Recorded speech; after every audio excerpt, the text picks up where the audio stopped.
Welcome to Ada Continues, episode 139, a weekly podcast posted up every Monday in which we talk about video games and related topics.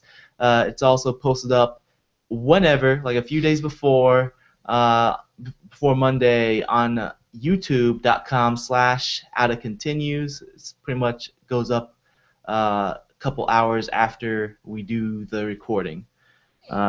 Ada Continues is a member of the Tech Podcast Network at techpodcast.com. If this is the first time that you're listening to the show or watching it on YouTube, I'm your host, Stafa, and this week I have my brother Ali with me. What's up, guys?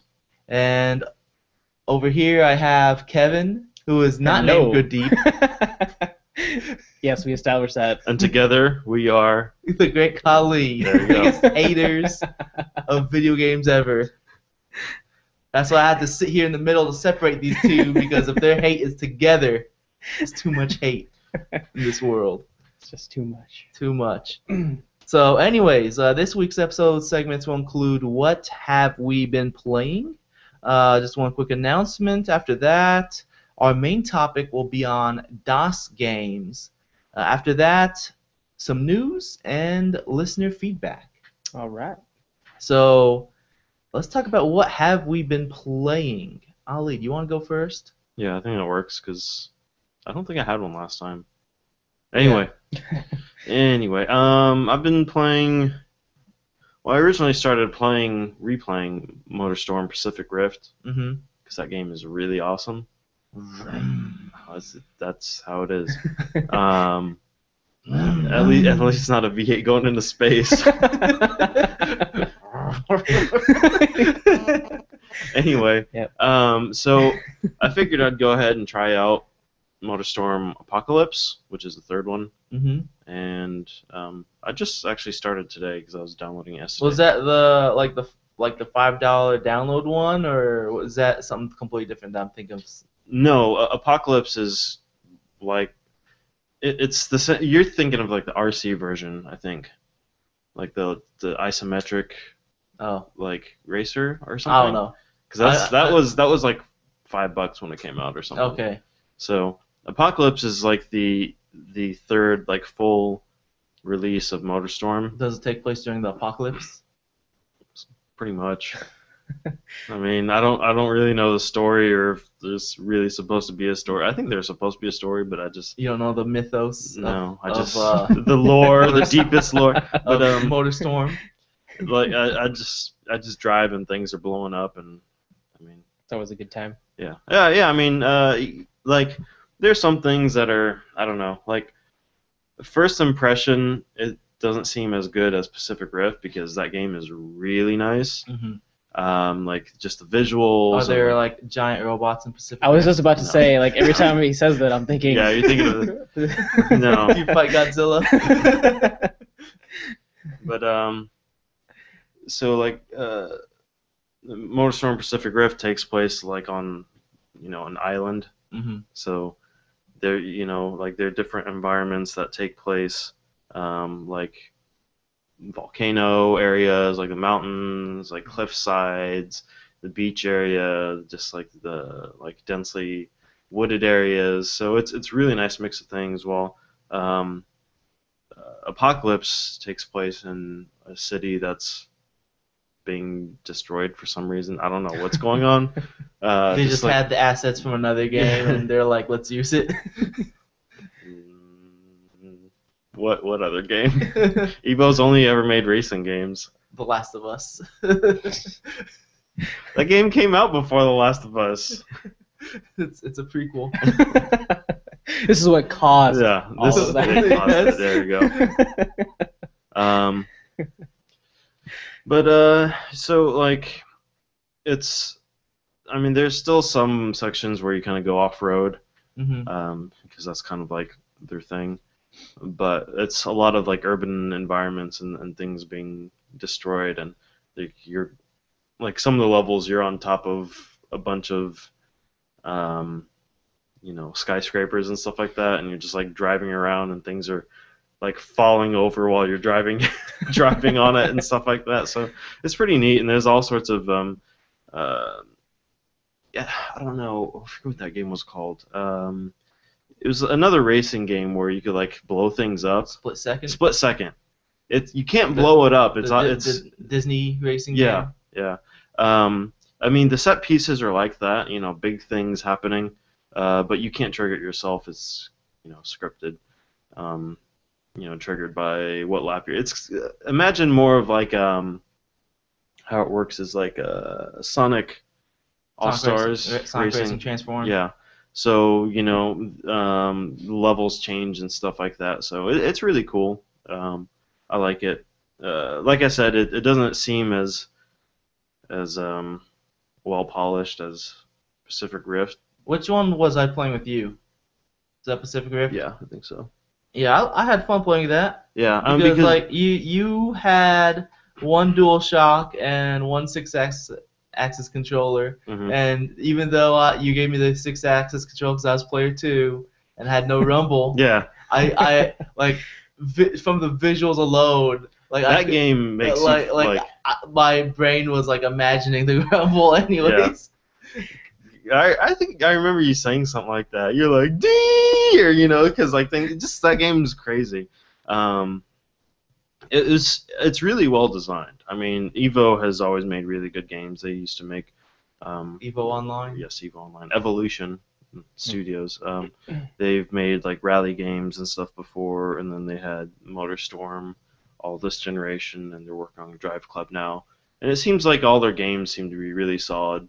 Like their sense of speed, like even though it's like 30 FPS, the sense of speed is great. They create this really enticing world for you to play around in. They try to push all these different effects at you. Like looking back at, I remember when Pacific Rift came out, that game was way ahead in terms of like rendering techniques and stuff like that. Yes. I mean, because there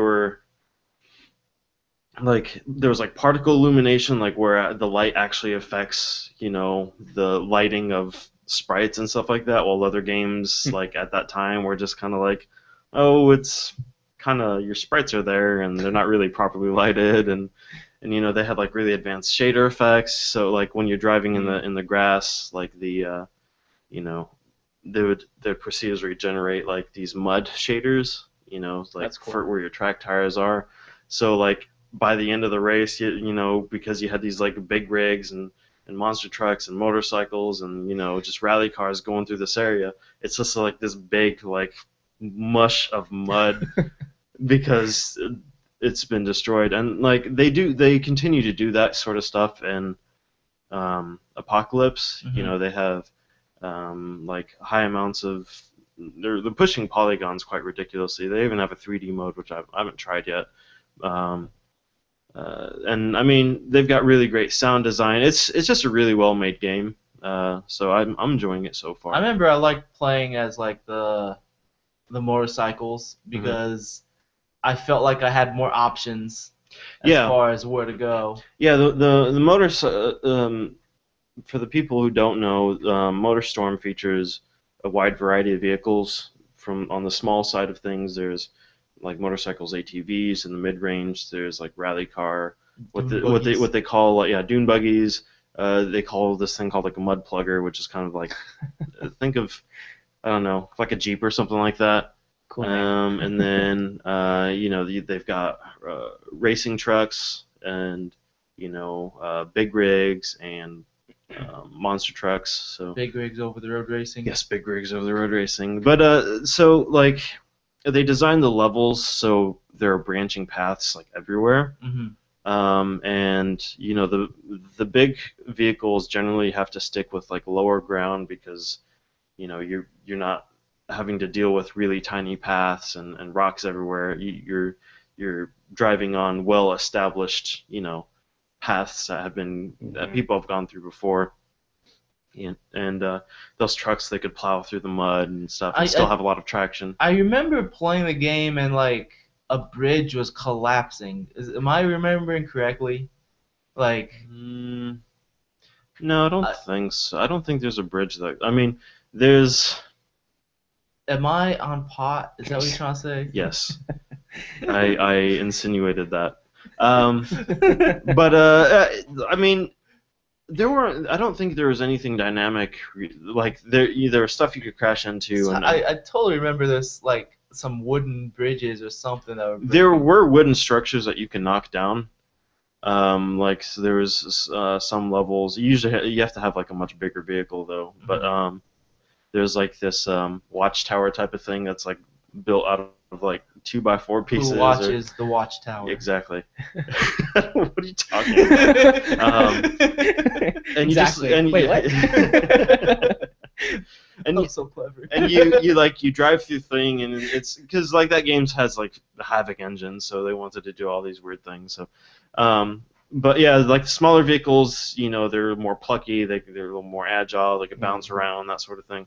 So there's usually like higher paths and like paths that have like stuff in the way that you can kind of like weave in and out of. So it's usually the smaller vehicles are usually a lot slower because their engines aren't as bigger, and there's also like a boost mechanism as well.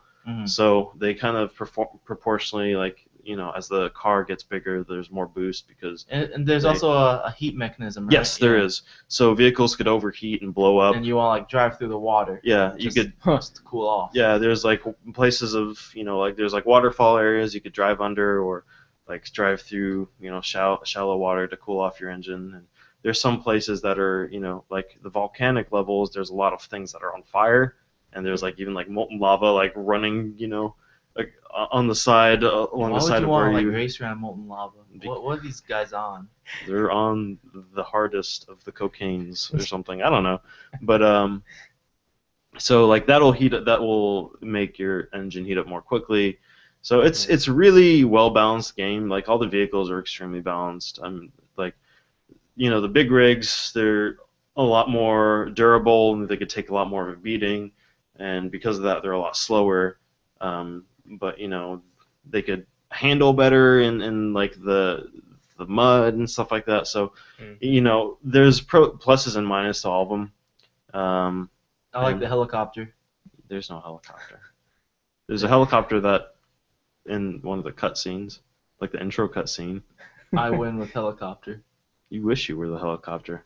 I am the helicopter. Be one with the helicopter. He just sticks his hands out and starts spinning.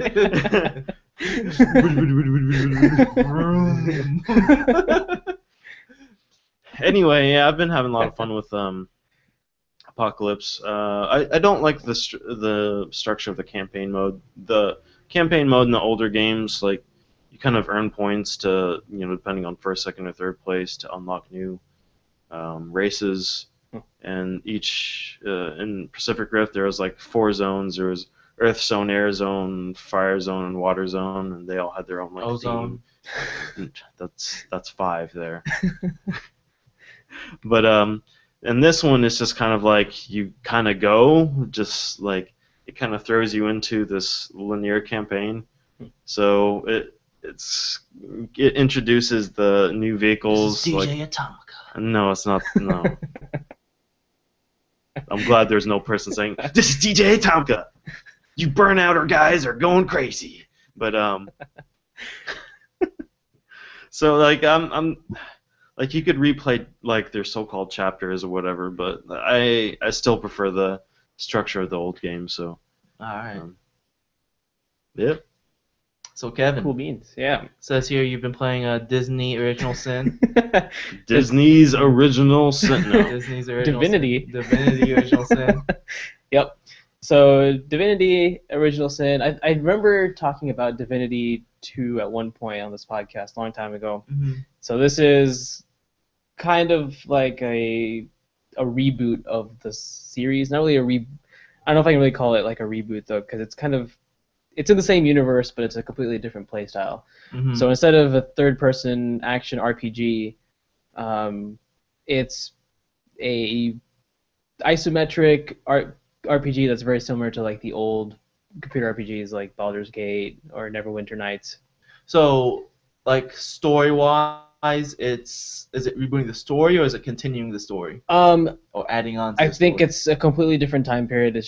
It's in the same universe, same Mhm. world, same setting, same lore. It's just It's just a reboot of the gameplay. yeah. Okay. Yep. So it's very much like the old computer RPGs, except you only have two characters. But you create both characters from the beginning, as opposed to the old RPGs where you'd create one character and then you'd go around and meet other NPCs and add them to your party. So I saw on the store page it says co-op.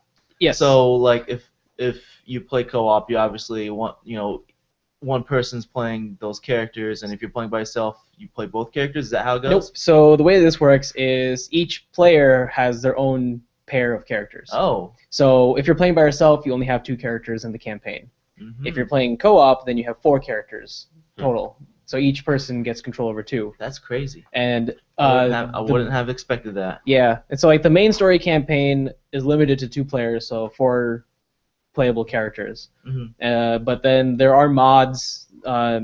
There's mod support and like custom campaign support. Yes. And those custom campaigns can have up to 4 players. So you'd have up to 8 playable characters in one custom campaign. So the way that it really works is it's really nice because there's a lot of depth that this game has been trying to add. So there's a lot of things where like every NPC it has dialogue. You can talk to every character that you meet, and there's a lot of depth in. It doesn't hold your hand like a lot of modern RPGs have been doing. So there's no. You kind of have to actually explore to figure things out. So you're not just. It's not like. So you don't get a waypoint. Right. Yeah. There's no waypoints. Just like I remember talking about in Divinity 2, there's no waypoints at all. So so rather than being like Skyrim, it's more like Morrowind. Exactly. Yeah. So if you needed to figure out like where something is, you can talk to people and see if they know more information about this particular topic, or if they know who to talk to, or if they know where to go. So, but you do have the ability to create markers on the map and label things specifically if you needed to. So, like if you came across a chest that you couldn't unlock because your lockpicking skill wasn't high enough or you didn't have the key, then you could place a marker on your map, just name it like come back for lost chest or whatever you want to call it, and then you can always come back whenever your level gets higher. So the whole world is, from what I've seen so far, there's no like separate areas. Everything is one cohesive large world. So at least that's how it's been so far. So it's one static world rather than like a randomly generated world? Well, for the overworld parts, yes. But then there's dungeons and things that are like a separate entity that you load into. Like instances? Sorry? Instances? Yeah, like separate instances. So those are randomly generated or somewhat procedural? From what I've seen, no. Okay. There's nothing really procedurally generated in this. Okay. So is that gameplay more like something like Diablo? Or? So yeah, that's the other thing that's really interesting about this game is how combat works. It's not like, so if I were, since I compared it to computer RPGs from the past, there's no like pause mechanic to issue out commands. The combat is all turn-based. And it's so like once you get into combat, everything is completely turn-based, and that you have a certain number of action points that you can use. It's kind of like playing Fallout or something, where you've got a certain number of action points and you spend those on movement, you spend those on actual attacks. So as you level up, you get more action points that you can spend, or if you have specific weapons that are faster, they use fewer action points, so you can do more in a turn. And that's all just based on things like what armor you're wearing, so that could affect your speed, what weapons you have, and your level, your character's skills, and what type of class they are. So there's quite a bit of depth in that. And the other thing that I really liked about the game is that it's all 100% built-in 3D. Yeah. So it's like the old computer RPGs, like they have 2D environments, but your characters are 3D, and that's kind of how. There's another game that's coming out, Pillars of Eternity. That one was on Kickstarter, and I backed that one. But that's being built the same way. It's all 2D environments with 3D characters that are animated. But this one is 100% fully 3D. Everything is 3D rendered. So there's dynamic lighting on everything. Lots of nice particle effects, shadows. It looks really pretty. Wasn't Dungeon Siege 3D? I think that was all 3D. Yeah, that one was. Yeah. But that one was more like Diablo style. Yeah. than Yeah. like Then Baldur's yeah, Gate. it's more dungeon crawler than Yep. than RPG. Yeah, and the other nice thing about Original Sin is that there's not really only one way to do everything. There's multiple ways to accomplish almost every task that you're given.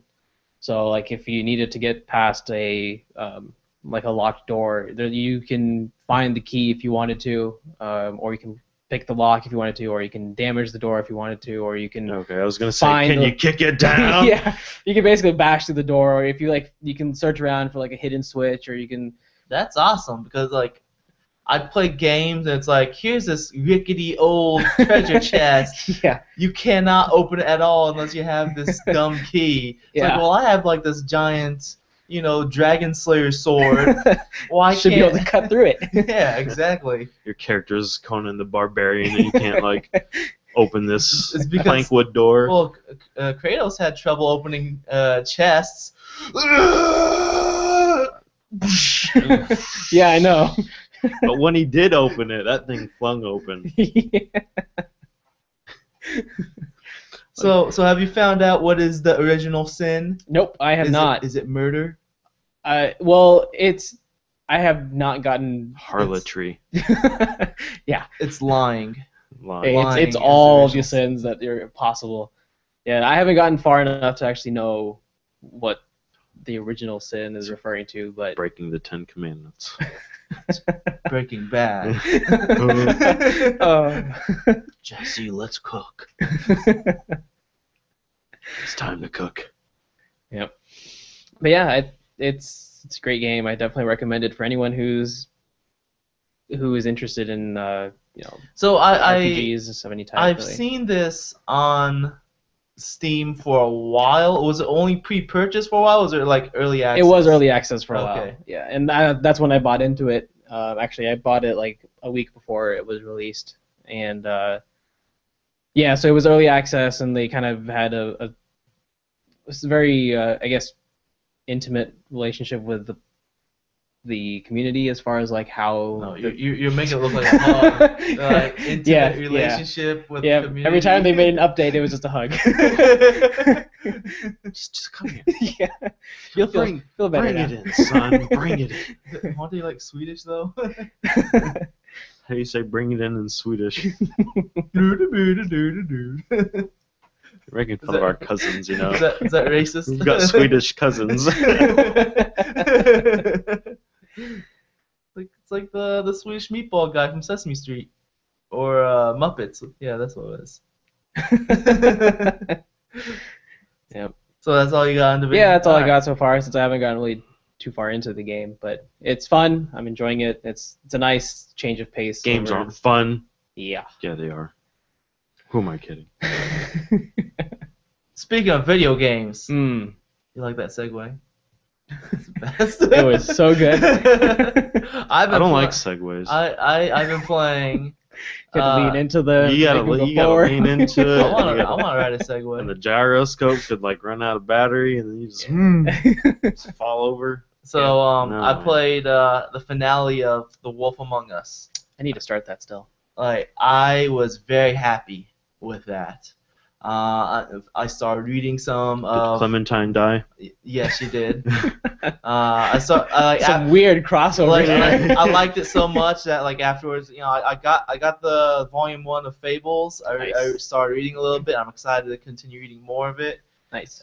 I mean, like this was just really, really good. I really liked it. I mean, it's similar to The Walking Dead as far as like the gameplay mechanics go. You got your QTEs. You've got a few things that you can interact with.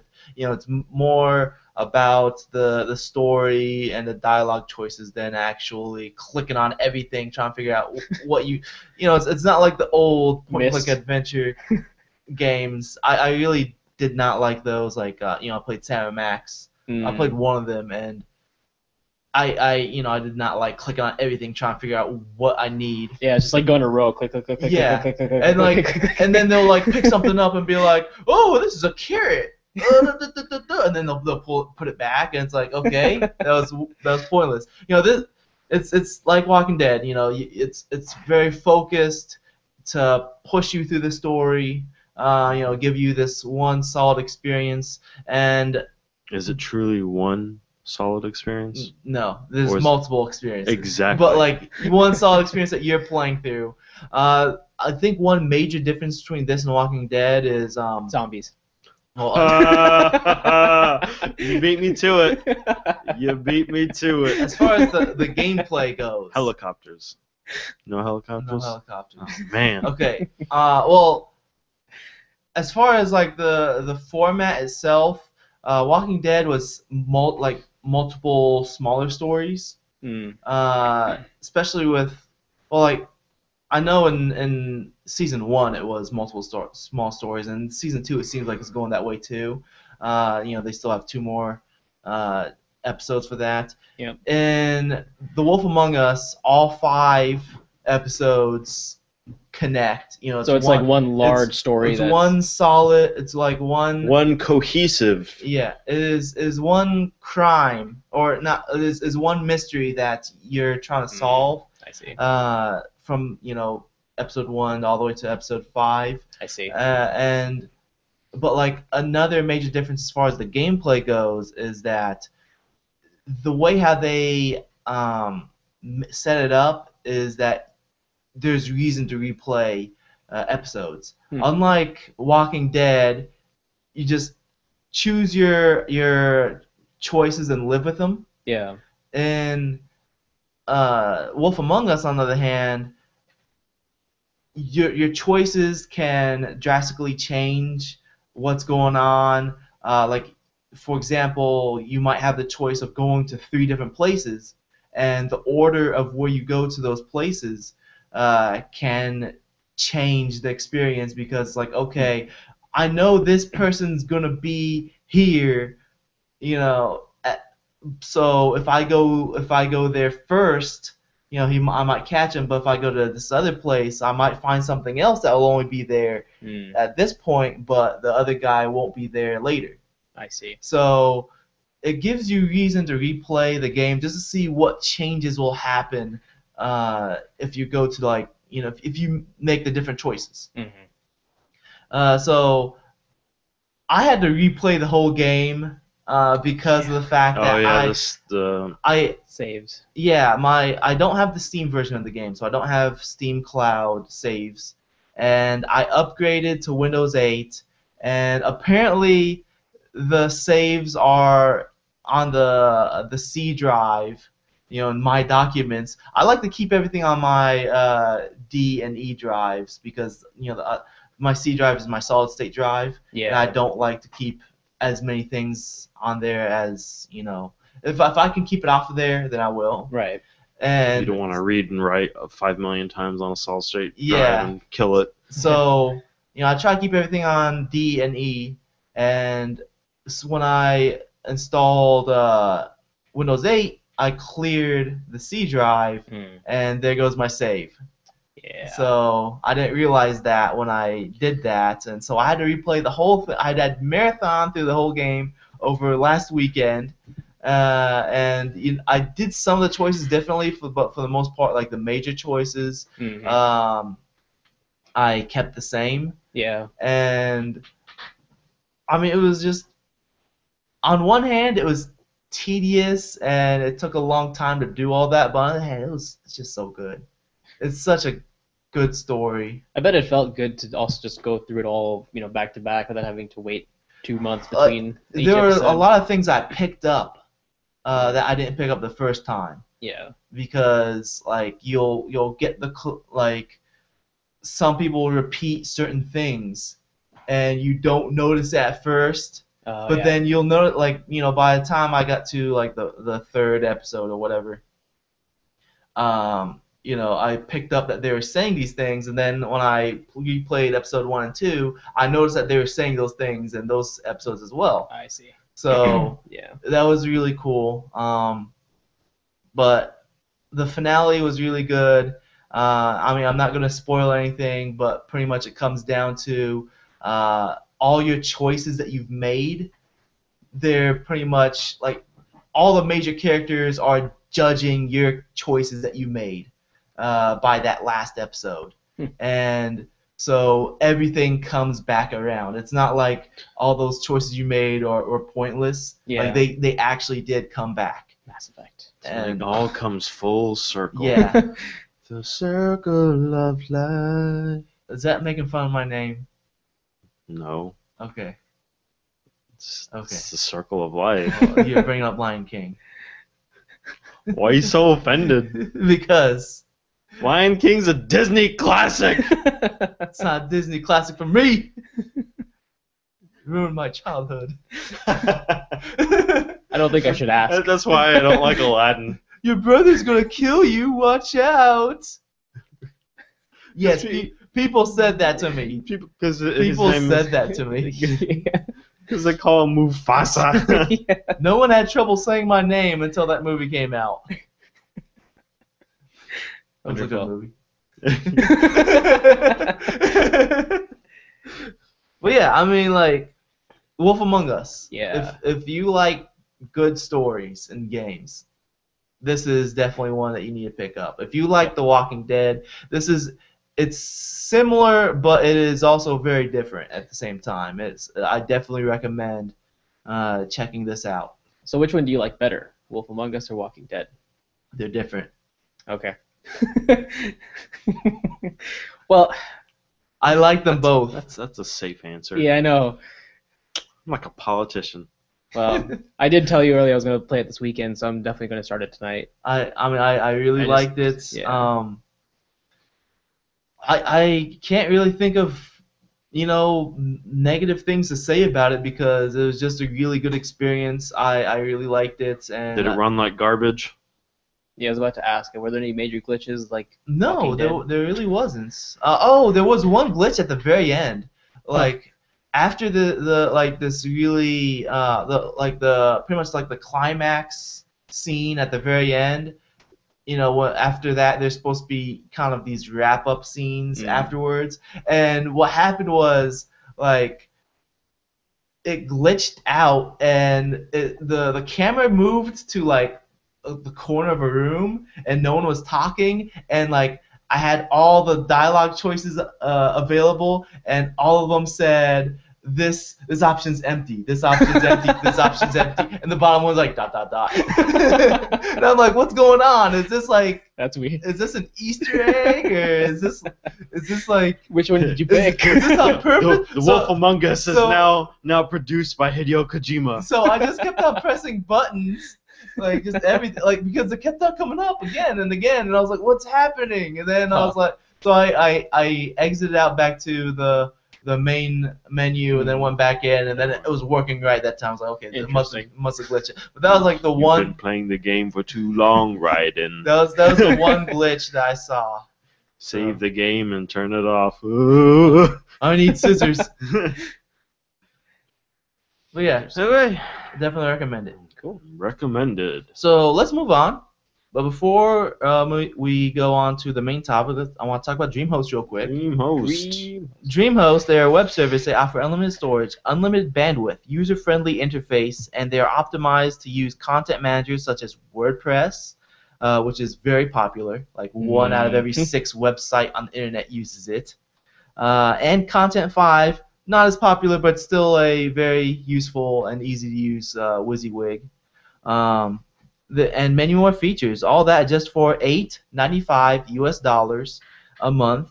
And if you use the promo code OUTOFCONTINUES, that's one word, no spaces, OUTOFCONTINUES, it will waive the setup fee and get you a free domain registration. So check that out if you want to start your own online portfolio, start your own online business, podcast, whatever, Hobby Check it out. website. hobby website, personal website, whatever. Yep. Very easy to use, and it's not like Squarespace where it's like baby toys. This is the big boy stuff, but it's easy to use. You gotta use an FTP. FTP's easy to use. It is. It's not hard. Very You know, easy. it'll tell you what to input on the FTP. Mhm. You'll connect, and you're in there. You're a big boy. I'm a big kid No. now. So. Kevin's got his first pull-ups. Good job, Kevin. Thanks. Big step. Come a long way.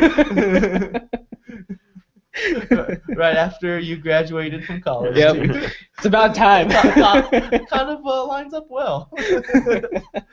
So, quick announcements. If you use iTunes, we can really use the iTunes reviews. It really help out the show. It's one of the single most helpful things you could do to help spread the word of the show is to leave an iTunes review, because a podcast with low iTunes reviews gets more hits than a podcast with no iTunes reviews at all. So it would really help out the show.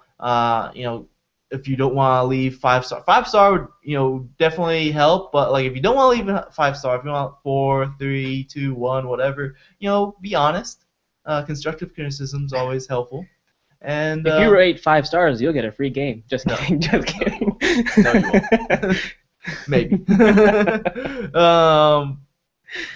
Or if you don't have iTunes, share on Facebook or Twitter. That would really help out the show too. So, I've mentioned this on the show several times. I don't make money off this show. This isn't like, I'm not trying to like make money off you or anything. It's just it's more fun to make a podcast when a lot of people are listening and there's a lot of listener interaction. Mm-hmm. It just makes it more fun and gives me more reason to continue doing this. Yep, good community makes good podcast. Yeah, and this is the whole point. This is a hobby for me. This is a hobby, and when a hobby is fun, then it encourages me to keep doing it. Yep. Yeah. So let's go on to our main topic, and Ali, you want to talk about good old DOS games. DOS games. DOS games. Because man, having to type in the command to install and start the games, that was the stuff. How do you do this? I don't know. It's not working. There's I don't know. It's just I'm not old, but like I was lucky enough to have a bunch of family members that wanted to play DOS games, and my dad let us use his computer, and it just brings back fond memories, because that was like when things were really taking off, Yeah. Just you go from like no games to all these games that are like coming out on PC, and you've got like companies like Apogee, Apogee. Apogee. Is it Apogee? Pretty sure it's Apogee. Is it Apogee? Who Yes. is it? Who's That's how everyone pronounces it Oh. these These days. days. I don't know. Well, We used to call it Apogee back Yeah, in the because day. we had no internet. Like there was no such thing as internet back then. So like people pronounced things however they wanted, Yeah, and now it's like like Arieth, yeah, sure. like from Final Fantasy. Yeah. Is it's not Arieth, is it? There's Arius. Well, from what I know, there's a glitch in some people's games that like spells it with a th. That's such a weird glitch to have. Thanks, Square. But anyways, DOS games. DOS games. Like, Yeah. Our dad used to go to Best Buy every now and then when they have a sale on all these shareware games, like 99 cents, and he'd like come back with like a Just like all bag these, like- full of all these Yeah.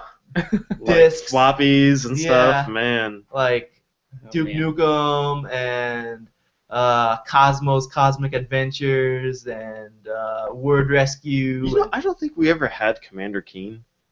I feel like a friend did, but we never actually did. I think we eventually get Commander King 4. Maybe. Oh, Commander yeah, King 4. 4. But like, Yeah. music, man, the music on those games are pretty legit. Oh yeah. Did you And, play Apogee games or? I think I did. I'm pretty sure I would have. I mean, for me, a lot of my like gaming experiences really happened at my dad's office, because my mom was a full-time student at that time, and my dad was working full-time at IUPUI. And in his office, he had a separate table with another computer on there. So every time he'd pick me up from school, I would go to his office, and all I would do literally was sit there and play games on his spare computer. And I remember like that's where I started playing Wolfenstein 3D, playing like oh man, all these Mickey Mouse games, Mhm. like all the various like I ASCII think- games I and think, Zork. I all think the, Wolfenstein and yeah, or no. Wolfenstein was a DOS game at first. I think Wolfenstein might have been published by Apogee. No, I don't think so. Never mind. Because I'm not sure. Apogee and 3D Realms, if they're not the same company, they're like partners, and So the they- legal they- name of 3D Realms is Apogee. okay, so So they are the so same. they made Duke Nukem, so it wasn't Yeah. Wolfenstein that they put out. Yeah, I don't even remember who like the actual publishers were, but I mean, it was id Yeah. that developed it, but I don't know who published it though. it was Apogee. It was Yeah. okay. Like for Well, there's for, like a whole list. Well, yeah, for DOS it was Apogee and then there's like a whole list of all the different for versions. like people who are unfamiliar with Apogee, they're pretty much like the Nintendo for DOS games. Yep. Because they put out all these different types of really high quality games. Like they had like any type of okay, if you can think of any type of like Nintendo game, they had a DOS equivalent to it. like okay, you have Mario Kart on Super Nintendo. On DOS, you had Wacky Wheels. Did they do Wacky Wheels? Yeah, I'm pretty sure they did Wacky Wheels. Oh, they published it. Yeah. Beavis Soft made it. So, I actually have a list in front of me. I also remember Scunny Kart, but I don't think Scunny I don't think that was them. That wasn't Apogee. That was like that was cheesy. Yeah. Because I remember booting up the game. It goes, Cheesy. yeah, exactly. Yeah, that's exactly how it went. Scunny Kart was fun. 'Cause it was- Apogee had because it was Mario really, Kart. like, just to rattle off of. I mean, you mentioned Duke Nukem, Cosmic Adventure. Duke Nukem. I mean, that was a really well made 2D platformer. Like, I thought it was amazing. Like, I don't know if it was just like, I thought it was like technical wizardry or something. But when you get the flamethrower, That and was Duke Nukem 2. yeah, you Yeah. get the flamethrower, you jump and shoot down. It boosted you up. I was like, oh! That was the coolest thing ever. But the thing is, you ran out of ammo in 2 seconds if you Yeah. did that. Yeah, you did. Like it would launch you upwards, and who knows if it was a game design choice or if it was just a glitch. But whatever it was still awesome. Yep.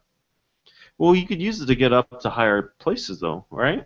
That's what we did, Yeah. I think. So, And then we'd run out Yeah, of you'd ammo. run but I remember we got this one like CD with, I think I have it somewhere, like 99.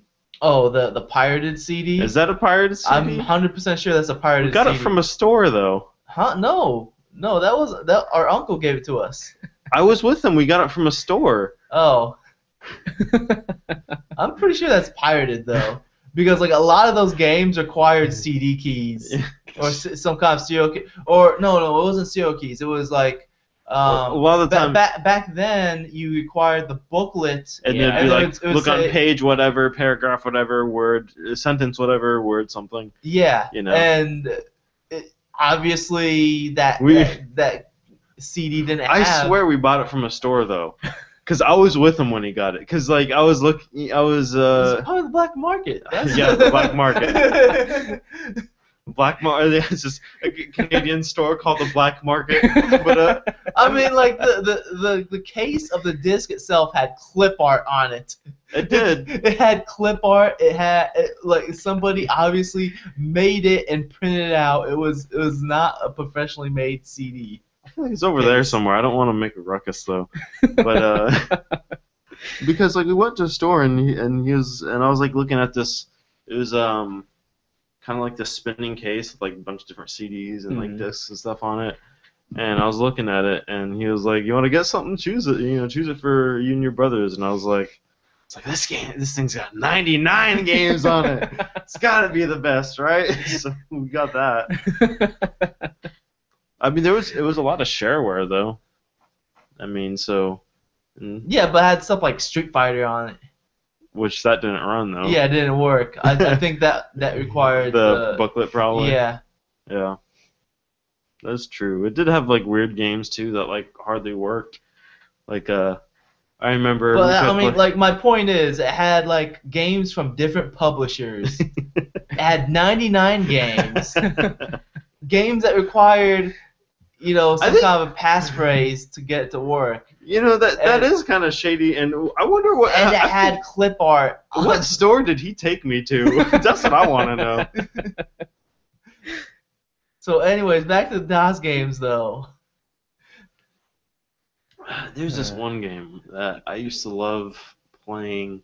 It was like it was a top-down shooter, like a jet. You like this jet shooting. Raptor. Things. Is it Raptor? Raptor. Raptor. I'm gonna Raptor. Google that. Come on, Google. Raptor. You ever play Raptor? I don't know. Maybe. I think Raptor recently came out. Well, yes, when it is Raptor. When I that say game. recently, I mean like within the past year. It came out on Good Old Game, not Good Old Games, GOG. Came out on GOG like a year ago. That is Good Old Games. Raptor Call of the Shadows. They're not Good Old Games anymore. They're GOG. Same difference. That's what it stands for. Yeah, that game was so cool. You just like playing this jet and you shoot. The music was awesome. I remember A lot of old really, games had awesome music. Really good music. Like even when you like look at Doom, you know. We weren't allowed to play Doom. That game was scary. Played Chex Quest. Yeah, when I was young and you know, you guys would play Doom and you just like walk around and you could like hear these like monsters off in the distance. And then you hear this. It's like, ah! Yeah, we were scared. And we weren't even allowed to play it. Shoot. But we played Chex Quest. Yeah. It was awesome. That was you the ever best. Played Chex Quest? Nope. That I was have the not. best DOS game. Man. Chex Quest. Man, missed out. that came in a box of cereal. That was like Chex Mix. the highest. That was the highest of quality. Yeah, man. It's I like have never played that. I told my mom we need Chex cereal. We need to get this until we get the game. No, it came in every single. Oh, everyone. Yeah. It came in every one. That was like. And it had AOL on the disc also, like 53 hours of AOL. Oh man. It's probably still today one of the best Doom clones ever. It was amazing. Like the maps were different, Mm-hmm. but other than that, like it was pretty much a reskin of Doom. Yeah, that's what it Because, exactly looks like. Every weapon was like an equivalent of a Doom weapon, except like they kept the game non-violent because it's supposed to be for kids. Uh-huh. So what you're doing instead of killing these ooze monsters, the Zorks, is what you're doing is your gun is a teleporter, and you're teleporting them back to their dimension. You have to shoot this teleporter stuff at Interesting. them, and if you shoot enough teleport, they like zoop disappear. Yeah, so you're not killing them, you're just teleporting them back to their dimension. So you actually have to like shoot them enough times to open the teleport. Yeah. Well, like basically, like some guns are stronger at teleporting I than see. others. And like the The BFG. This is the BFG, of course, of teleporter guns. and like rather than having a fist, you have a spoon. Yes. And instead of a chainsaw, you get a super spork that like It spins spins around, yeah. Oh man, I did miss out. It was amazing. I'm gonna have to see if I'm sure I can download this And, like, on it had, DOSBox or something. It had like an intro cinematic that explained the whole story and everything. It was Oh, dude, that was It was like it was so it's like- dramatic and everything. it's like we're danger. It's like, who is going to step up to save our universe? It's like, I will, or something. From the Czech Squadron. I from the Czech Squadron. I don't know. And like all the people are cereal. Like there you got your Cheerios people and your Kix people. And Yeah, there was. There Oh, was like a that's cheerio looking dude. fantastic. Did we ever have Command and Conquer for DOS? I don't think we did. I don't think so. Man, Descent. We were talking about Descent the other day Yes. with like how we'd all like just get onto the keyboard and like try to control the whole thing. Man, Heretic was one of my like I loved Heretic. That game was good. Like Yeah. a lot of people. I think that was one of the first-person shooters that allowed you to look up and Look down. up, yeah. It was. Which that was actually really hard to do because we put that was before mouse aiming, Yeah. and we aimed with the keyboard. So You have to to like look up and it was down like was like page up, page up and page down. It was really Yeah. weird. But you could keep it on like that sort of like auto aim mode. I mean, it kind of auto aimed in itself, right? Because you just like shoot in the general direction, and as long as it's within this like cone of area, it kind of Yeah. hit at things. So, but like I remember like that game was really well made, and it had like really cool weapons. I liked to have there was like this like metal orb shooting thing. I don't know what it was. It was like just like this tube that shot like metal orbs, and you could get like the Tomb of like Destruction or something. That There like was like a lot of power-ups and everything in that Yeah. game. You ever played like Heretic or Yeah, Hexen? I played Heretic. I know that. Yeah. I don't remember much of it though, because most of my like time playing any shooters was with Wolf 3D. Like basically, Raven Software would be like, okay, id would make a game with their id tech, Mm-hmm. Doom, and then Raven Software would take that technology and make a game off it as well. Mhm. Right. So like, Doom, Heretic, Doom 2, Hexen. Yeah. Man, Mech Warrior and Mech Warrior 2. Those were DOS games. Like, Oh wow. I used to love that game. I like Graphics were out of this world. They really were, like, I was like a couple months ago I was looking at old Mech Warrior footage because I originally started looking at the Mech Warrior online stuff because I really want to play it. And I looked at old Mech Warrior footage and like this was like just polygons, just you could like everything. no was- textures. like, I mean, I don't think there were textures. What's the texture? Like everything was just like colored polygons. I'll tell you and what stuff. texture is. It's the ground. Yeah. No, I don't even think it was the ground. But like that was probably one of my first like sim type games that I played, Hmm. and it felt really awesome because I remember like making all these these mechs where I had to balance out my loadout and stuff like that. And I'd usually use lasers because I was so young, I wasn't good at conserving ammo. Yeah. And I was worried about hitting zero. Like, what if I run out? That's not good. So That's everyone like would conserve every item in Until- every game. like, Yeah. oh, what if I Just for need- the emergency. Like, oh, I need then these potions for an and then you emergency. never use it. And then you have like 100 of them and you never use any of them. Yeah. What did you used to play other than Wolfenstein Wolf. and Rogue? Yeah, Rogue was a big one. Zork. I remember playing like those old text adventures. Those were We didn't play many text adventures, did we? No. yeah, because like Zork was the big one. Staffa and I were next level, man. Get that tech stuff out of here. No? Come on, graphics. Yeah, Dude. 'cause I don't think I've ever still even beaten Zork. It's just a very difficult game. Yeah, it's not easy. It's very hard. I'm trying to think which other ones. What was that? Operation Body Count. Man, that game was scary. That game was really scary, and like it was. I don't think we ever beat that game. Like Operation Body Count was a first-person shooter, and like you start off like you're pretty much in a like a skyscraper, and you start like from the basement and you go up every level. In the beginning, You're like in a the basement / sewer level. Yeah. So there's a bunch of like giant rats, and they're like really scary. And then like eventually you'd go up, and then you'd get out of the sewers, and then you're like fighting I don't know, terrorists or something. I don't know.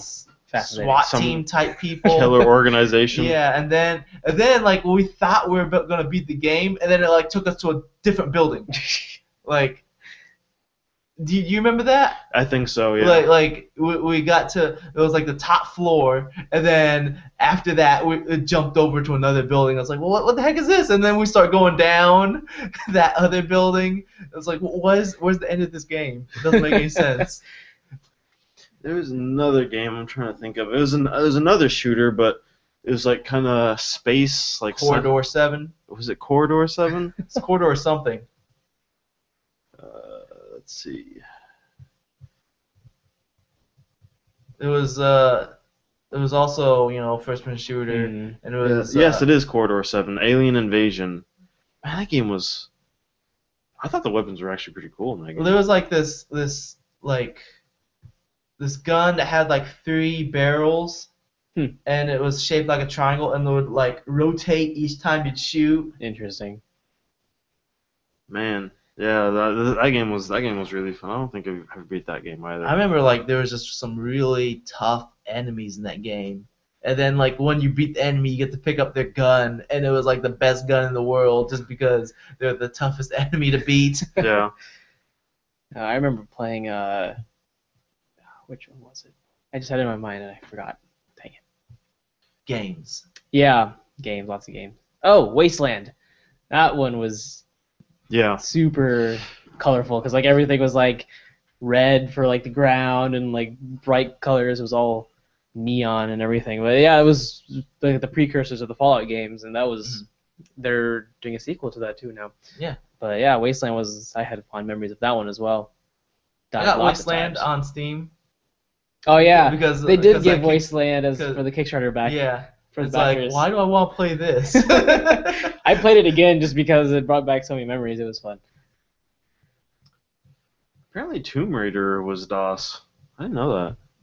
Well, like I have to look at a lot of games that back then it would run. You could run it through Windows and open up a DOS window. Oh, that's right. I forgot about that. Because Windows 95 had that.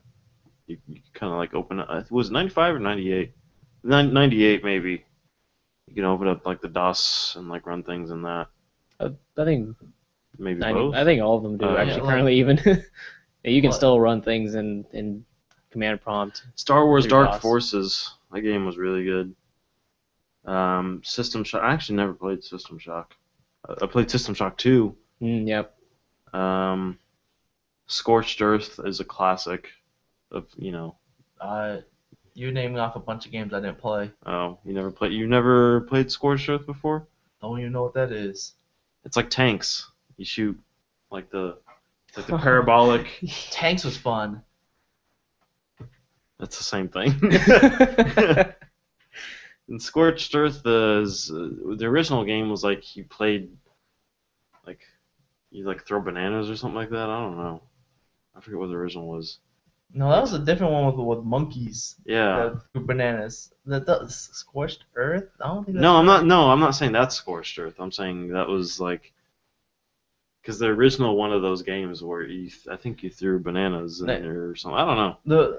I remember going over to one of our cousins in Canada, and they had Civilization, the first one. Yep.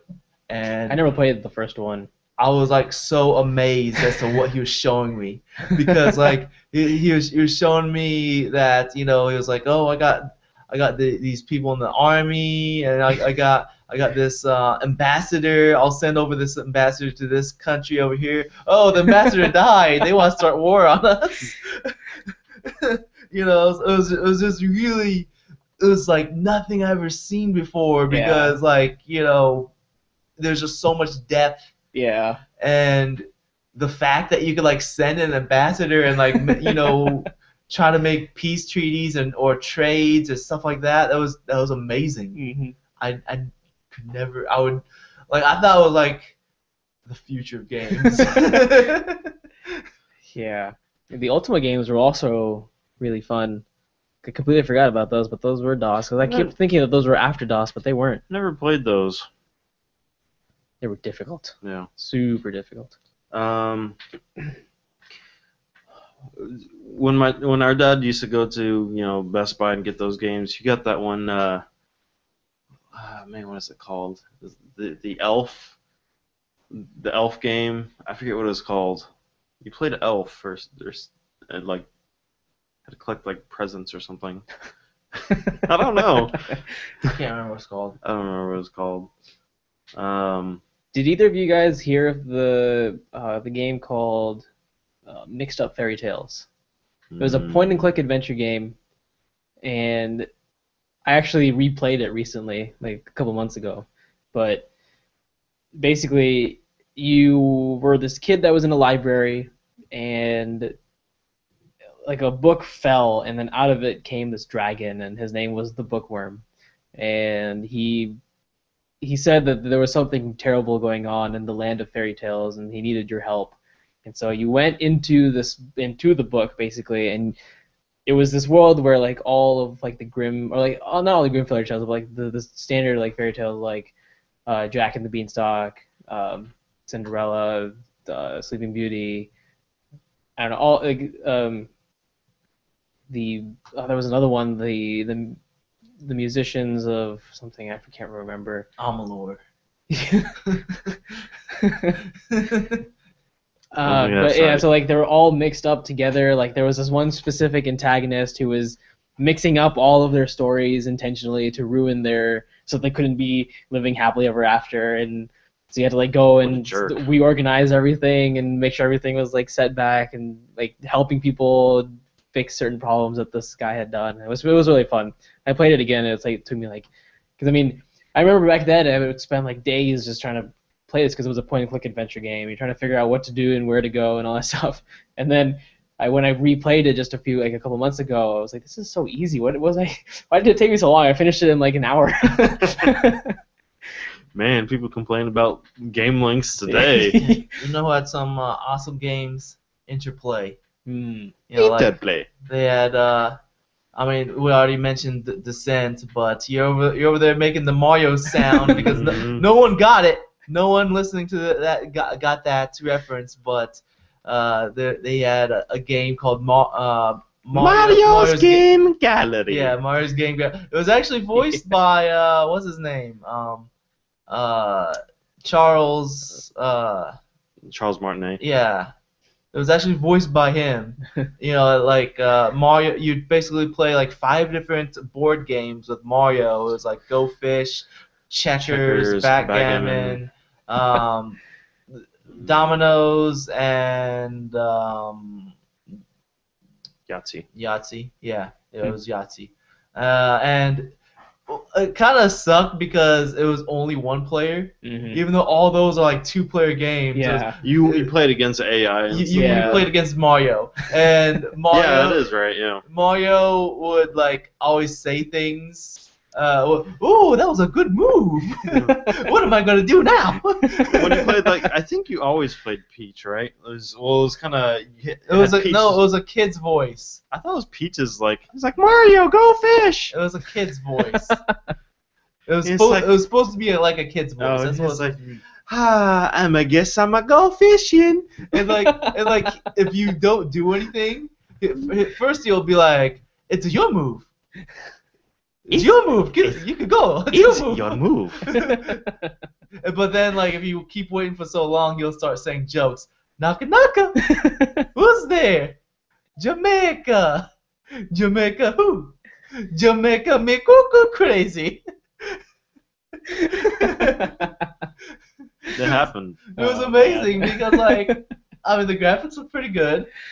And it's all 2D, isn't it? But I mean, like the sprite. The sprites look pretty. I mean, like you're like if you're playing checkers, your side would be Yoshi's and his side would be Koopas. And then if you get kinged, your Yoshi becomes like it's like a baby Yoshi first, but then it's like a full Yoshi when you get kinged. I see. And his Koopas turn to Bowsers.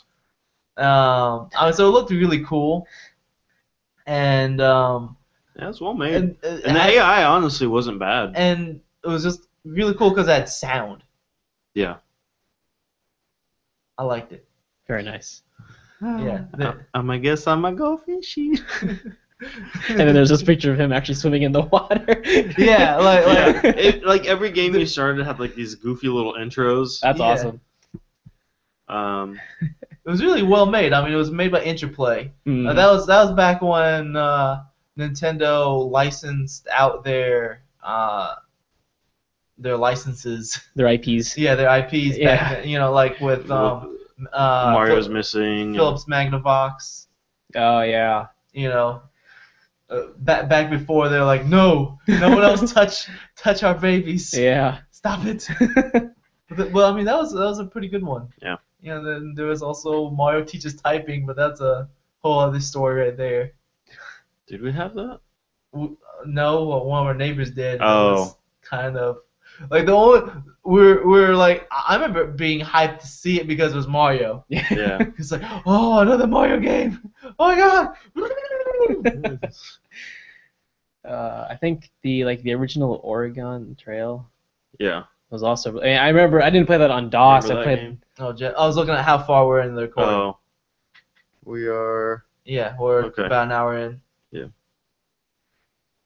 So let's move on. Yep. Talk about some game news. All right. You guys Okay. ready to do that? Yeah. All right.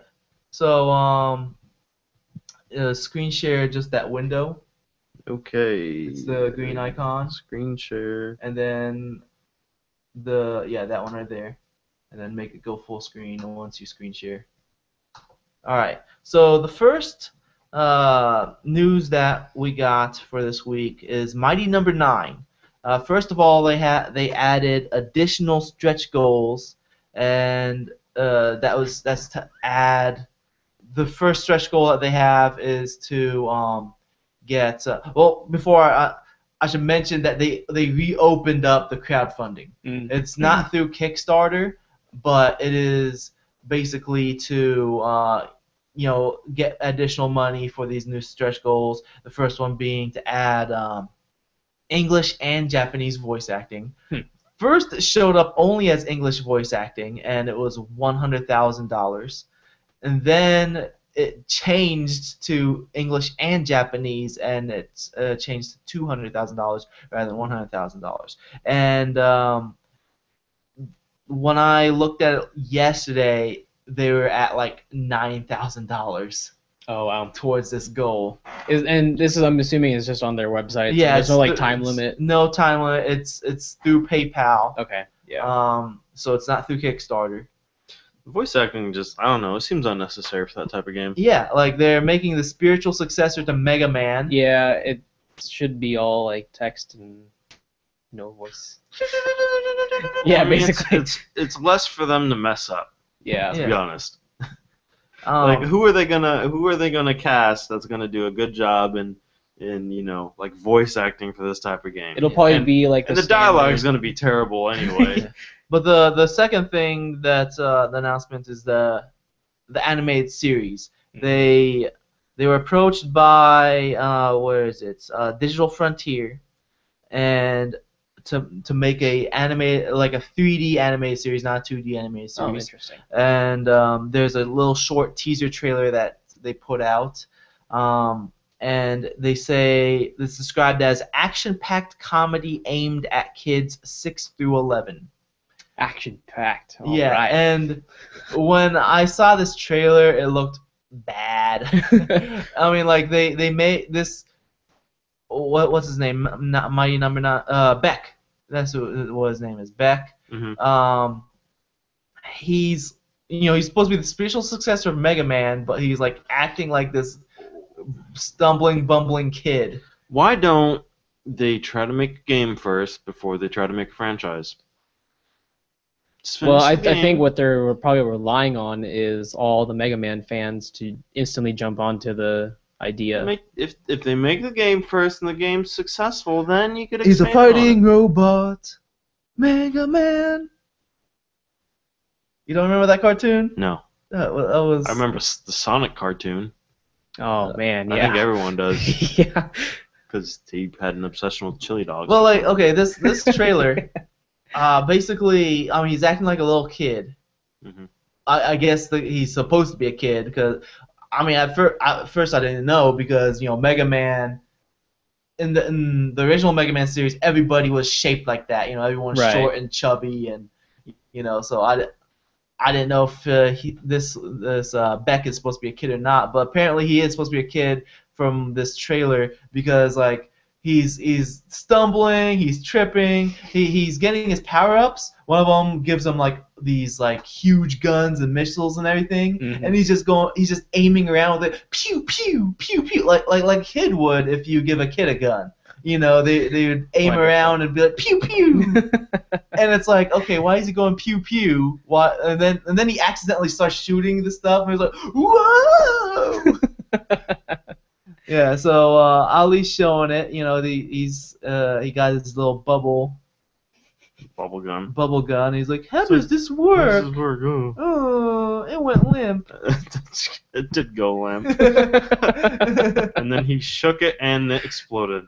Yeah, and now he's gonna get the other power up with all the guns. No, okay, yeah, there you go. All the guns and missiles and stuff. Pew pew. I mean, come on now. Yep. Like he's acting like what a kid would act like, if you give a kid a gun. And then now he's actually shooting, and he's like, "Oh no, I'm shooting." So This is humanity's final hope. He doesn't know how to use his weapons. like, it does not. It looks dumb.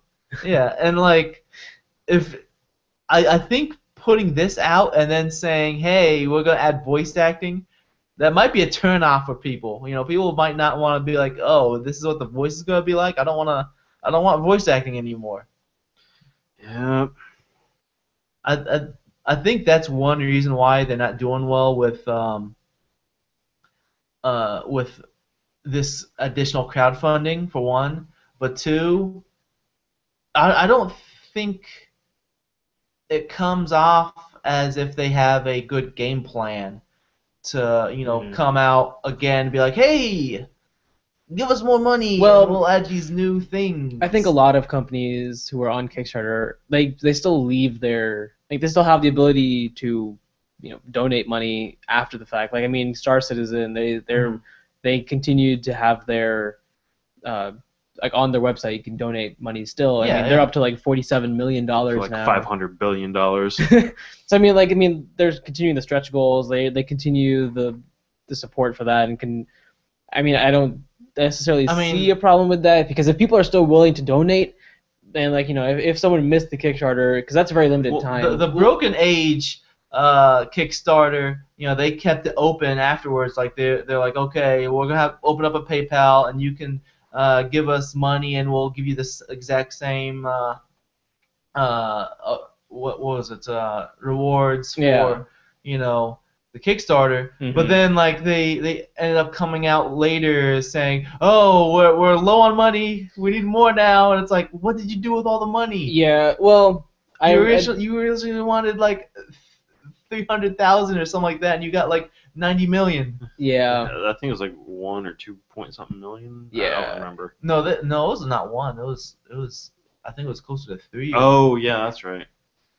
They got practically 10 times the amount of money that they wanted. Yeah, that one was a little bit interesting. I mean, I know because when I backed, I think it was either Pillars of Eternity or Wasteland 2. I can't remember which one. Just recently sent an email out that they were saying, like that they developed beyond the scope that they originally had planned for. Mm-hmm. But they didn't really say give us more money now. It was just more like, we developed more than we planned. Have fun. So like I guess that kind of mentality also is a little bit better, because then it's like, okay, we're getting more than we asked for. Or Yeah, I think it's to keep your fans happy. I mean, like you should stay within your goals, or be like, hey, we end up we end up staying within our budget, and then some. So we got this extra stuff in there too.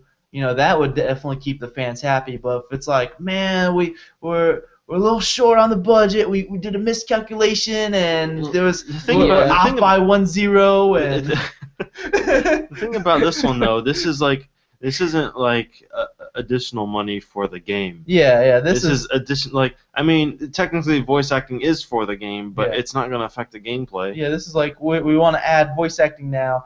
I mean, like, I don't know.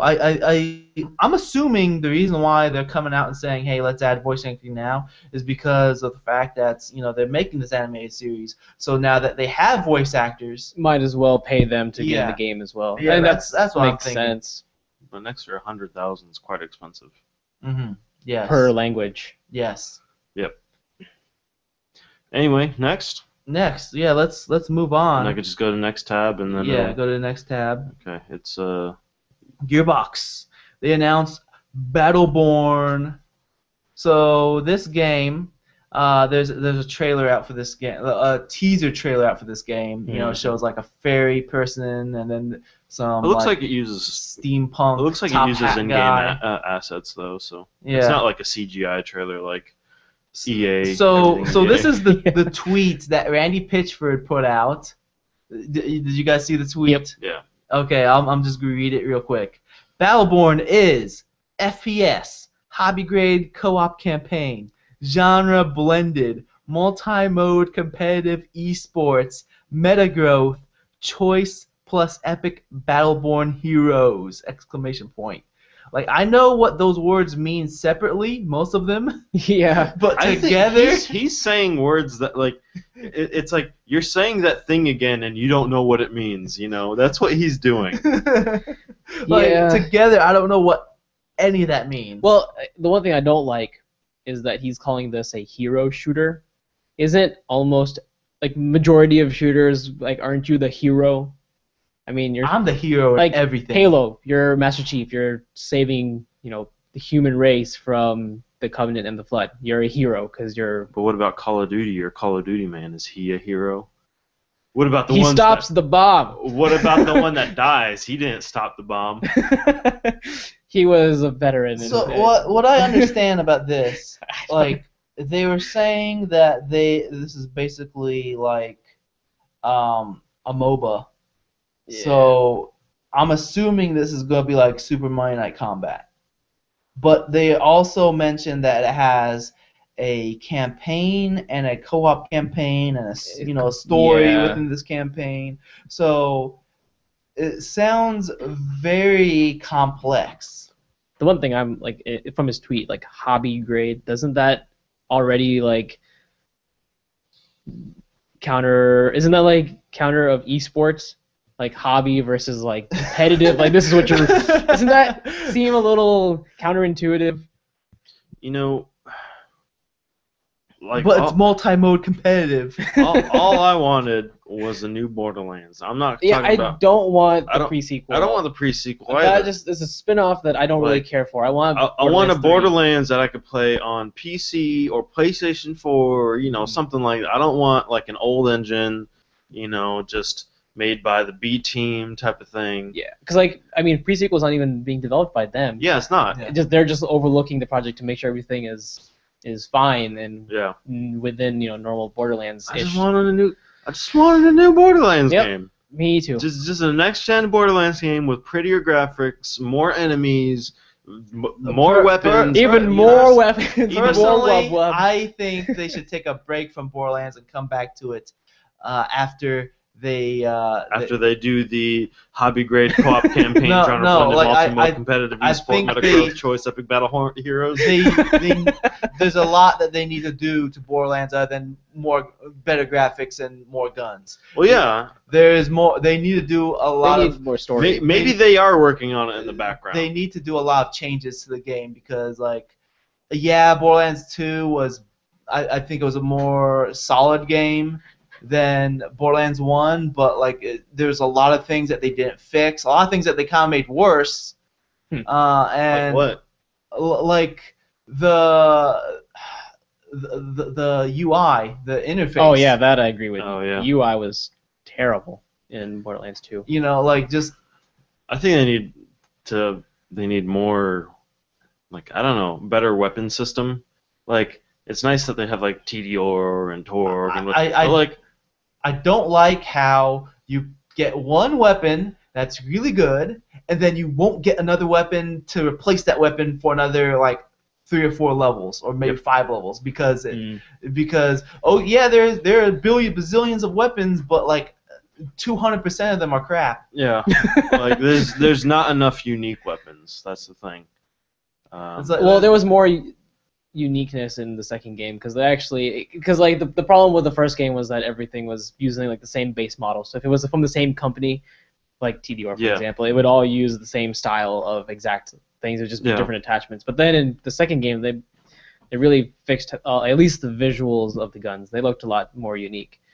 But yeah, I mean, as far as like the types of loot drops that you'd get, I can't agree that they didn't have, like, you didn't get a new weapon as often as most people would have liked.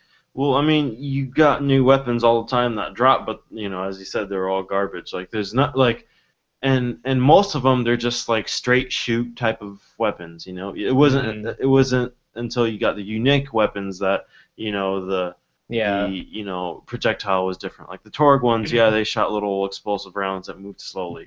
Whoop-dee, I could shoot this big guy with a shield now, and it'll kind of still hit him.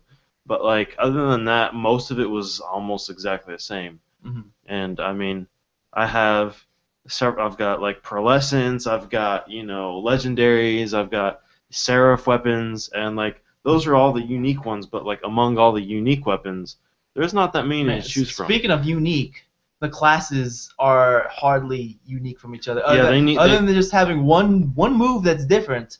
Like there needs to be more to them to make them unique, rather than just having one move that makes them different. So I can agree with that. Yeah, another thing I think they need to do is like the new the most recent like Diablo update that was like adventure mode or something like that, where it kind of just like throws you into like a dungeon. I think it's adventure mode or something. Kevin should know. Well, I kind of have been shunning Diablo 3 ever since it came out. So like they added a mode where it's not like the story mode. It just kind of puts you into a level and you have to play through it. It's like different. They change up the scenario. It's kind of procedurally generated, I think, maybe. I mean, not the level itself, but like the type of. That's Grim Dawn. I know they're doing that. I don't know. I know Grim Dawn has like a adventure dungeon crawling roguelike adventure mode that they're adding. Yeah. So I don't know like, about Diablo. Yeah, like Diablo, like it's all the same levels, I think, but you just like play different sections with like different. I see. Challenging, like they throw in, let's say 5. I don't know what the enemies are, like 5 really difficult things, and you have Skeletons. To yes, uber skeletons, and so not only that, but like I think Borderlands needs something like that, but also a mode where you could completely skip all cutscenes. And you can't do like. You can skip the cutscenes in Borderlands. Not 2. Like. Well, there are hardly any cutscenes, anyways, in the beginning. Well, let's get back to the topic. Yeah. Let's get back to the topic. This is Battleborn. So, because we gotta get through the news. Yes. All right. Anyways, it looks like from the trailer, it looks like they're just going. They're pretty much setting it up so that they can do anything that they want. Like for example, League of Legends, you have like all sorts of different heroes because it's League of Legends. They have the fantasy, they have the sci-fi, they have the steampunk, cyberpunk, modern day. They have whatever. Yeah. Post-apocalyptic character. They have every type of character in League of Legends. And from Battleborn, it looks like they're going with the same type of theme, that they have the fairy person, the top hat steampunk guy, the big gunny dude. Yeah. So it looks like they're going for the same type of thing going on. I don't know how I feel about this. Yeah, I mean, it'll probably be good, but I don't know whether I like Superman Combat, and it sounds like this is going to be the same type of game, so I'd like to check it out. But as far as whether it's going to be good or not, I don't know, because reserve your judgment. Gearbox has like a hit or miss. Yeah, they are like the definition of hit or miss. Yeah.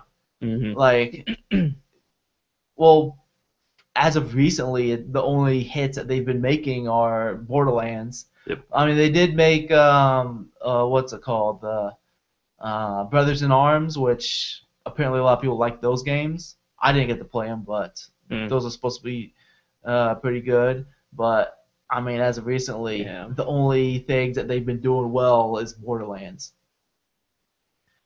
Ready to move on? Sure. Yep. All right.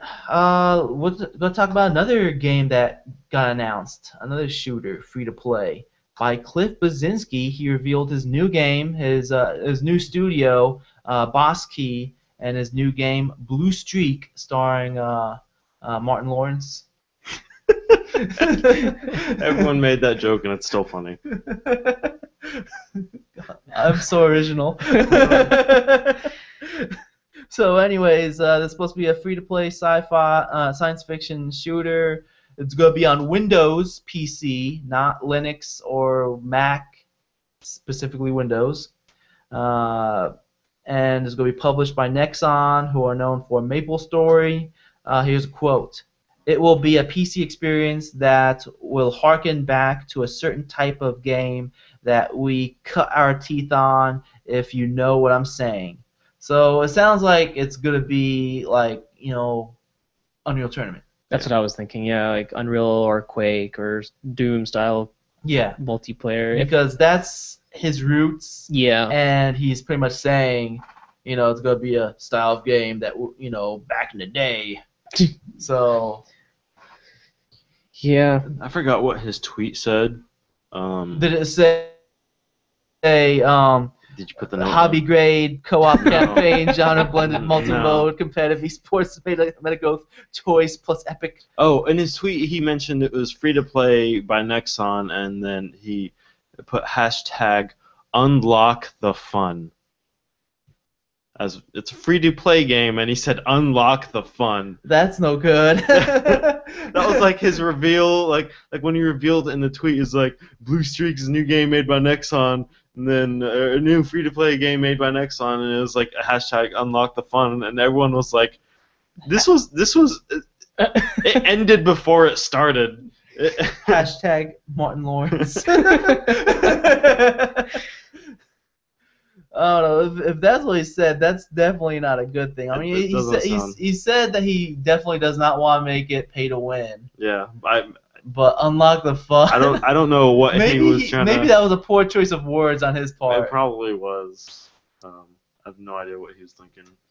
Yeah, well, he says he's determined to not do pay to win. Yeah. So. Determined in all caps. Yeah. He's serious business. And there was I think you got it up. If you scroll down a little bit, there's a picture of concept art. Basically looks like Hollywood, and it's blowing up, or some kind of some electro. Yeah, it looks like a storm of some kind. Some futuristic ion storm going on. It's the blue streaking. It's the blue streak. It's Martin Lawrence. That's what it is. Streak. So that's what he means. Unlock the fun. Yep. So Next. you want to move on? Let's talk about Neversoft. I know you're a big Tony Hawk fan. Dude, I love Tony Hawk. And so this is hitting you in ways. They haven't made a good Tony Hawk in a long time though, so it's kind of. I mean, like, it's sad to see it go. They've but, been making Call of Duty maps. Yeah, I know. I mean, their ties to Tony Hawk are pretty much gone now. And if you're watching the YouTube, we have a picture up of that's their logo, the eyeball, and they set it on fire because they're like, well, that's that. Yep. Seems like a not very happy ending. Looks like they shot arrows into it too. They probably. Yeah, they shot arrows into it. They pretty much said it's a fitting way to close the studio, to set the logo on fire. Doesn't seem fitting. That seems like we hate this company. We hate everything it stands for. We hate people.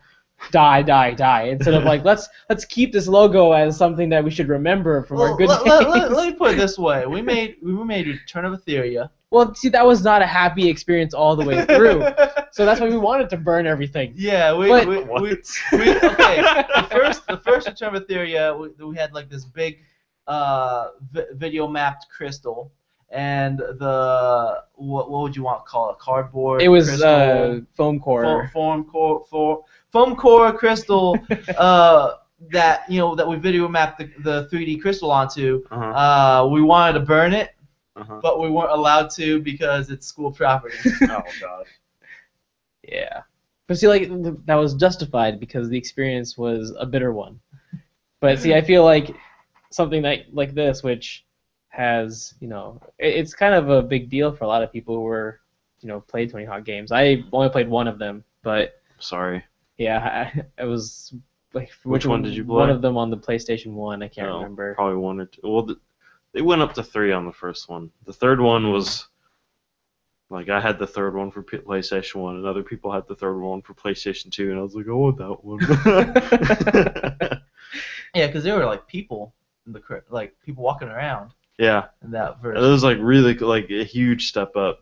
It was, like, that next-gen stuff going on, man. Because, like, the environments were, like, a lot better and stuff like that. They had a lot of stuff going on. Yeah. But yeah, I mean, it sucks to see them go. I mean, Yeah. I had a lot of. Hopefully they all find jobs. Yep. Soon. Yeah, I mean, I played. Tony Hopefully I find a job too. 1, 2, 3, and then. Just a little plug. Hire me, Sneaky. guys! But we're out of jobs. Actually, just to clarify, I think they are being absorbed into Infinity Ward, though. Ah. So they'll be. Oh, you put that underneath. I ended up deleting that, I think, because it was. I think it's mentioned in this one. Yeah, no wonder why there's like an empty bullet point. Did your thing not update? Because I deleted it. Oh no, like you put yours and then okay, Oh no. thanks. Anyway, Ah, yeah, because I put a link. I pressed something, stuff's happening. Joystick says now fully merged with Infinity Ward. It has that same Okay. picture. So want to move on. Okay. All right, let's talk about look at our last couple of things we got here are I think you deleted the Ubisoft one because I don't see it on mine anymore. Yeah, you totally deleted it. I don't. Oh.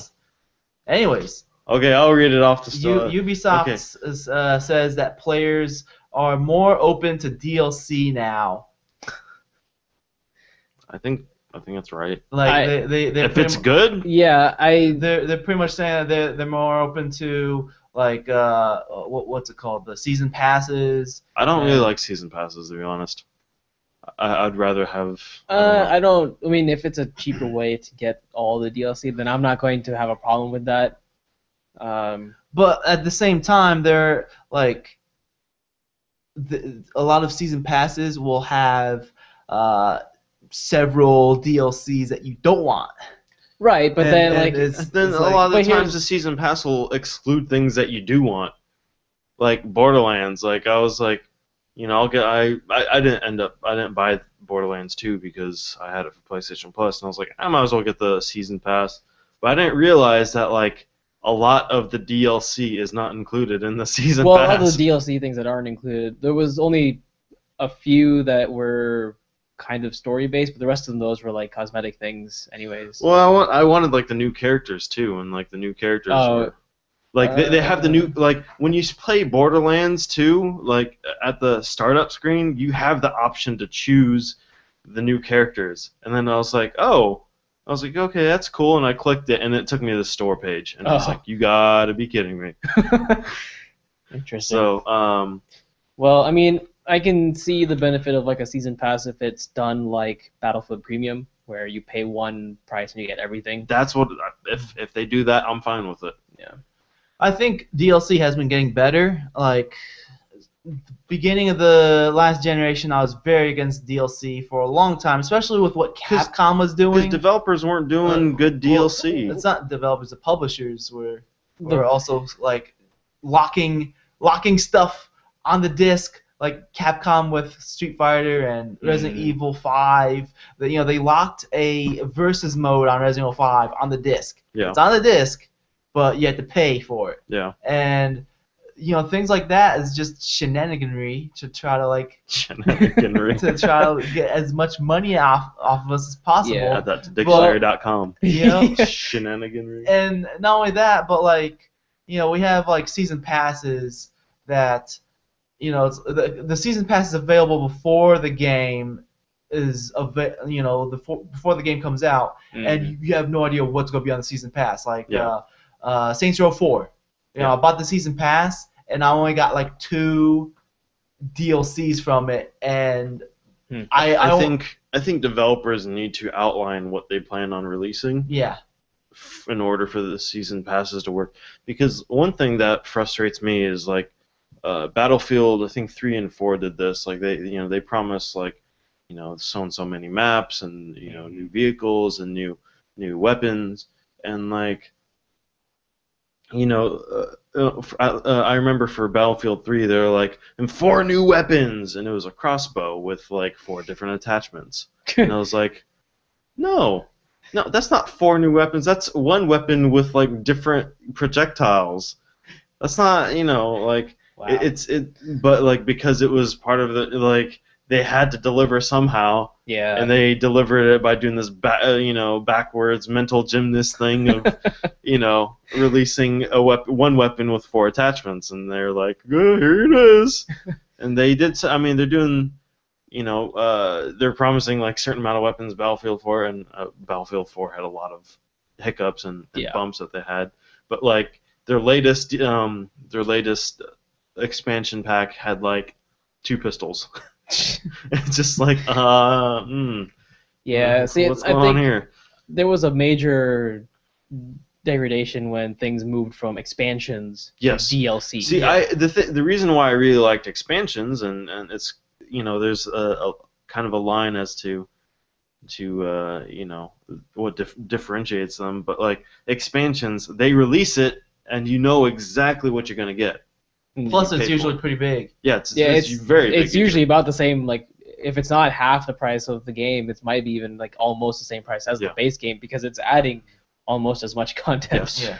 Yeah. I mean, if you look at what Civilization 5 did with their expansions, those added a lot to the game. Yeah. So I mean, things like that is pretty cool. But when it comes down to hey, this is a multiplayer focused game, and you pretty much have to buy the season pass just to get more content, just so we can keep more life to this game. I think that's just that's shenaniganry. Halo had that problem. I like what Valve does with their multiplayer games, with Team Fortress 2 and Counter-Strike and whatever. They not only add community-made stuff, but they add their own stuff for free, and a lot of these add really huge modes that change the game. Well, I think Valve has somewhat of an advantage, because they're not making money off of their games; they're making money off of Steam. Mm-hmm. So they can do things outside of. I mean, they can add free content to the games they've worked on, because that's not their primary income source. Yeah, their income source is people buying hats and whatever. Yeah, but and skin packs. When you have a game that's multiplayer focused, you want to have people play that game as long as possible. Right. And you don't want to what do they call it? You don't want to segregate the community. Yeah, you don't want to. Yeah, you don't want to break up the community into pieces. Halo had this problem. Is one thing it was kind of like Microsoft's doing, of where if you wanted to play online, and if you do not have the latest map pack, you could not do just the regular playlist of stuff, because it'd be oh, you need to have this map pack to play. It's well, why can't I just do this playlist, and then when it comes to a map that I don't have, just kick me out? Yeah. No, you can't do that. It just does not even let you do it. So all the regular game modes, it's just Battlefield is the same way. So it was dumb. I mean, it's really dumb. So are you sure? I thought Battlefield kicks people out. No, Battlefield, if you look at their server list, it'll tell you which expansions that server is using, and then if you don't have those expansions, it won't let you join the server. Because when I did.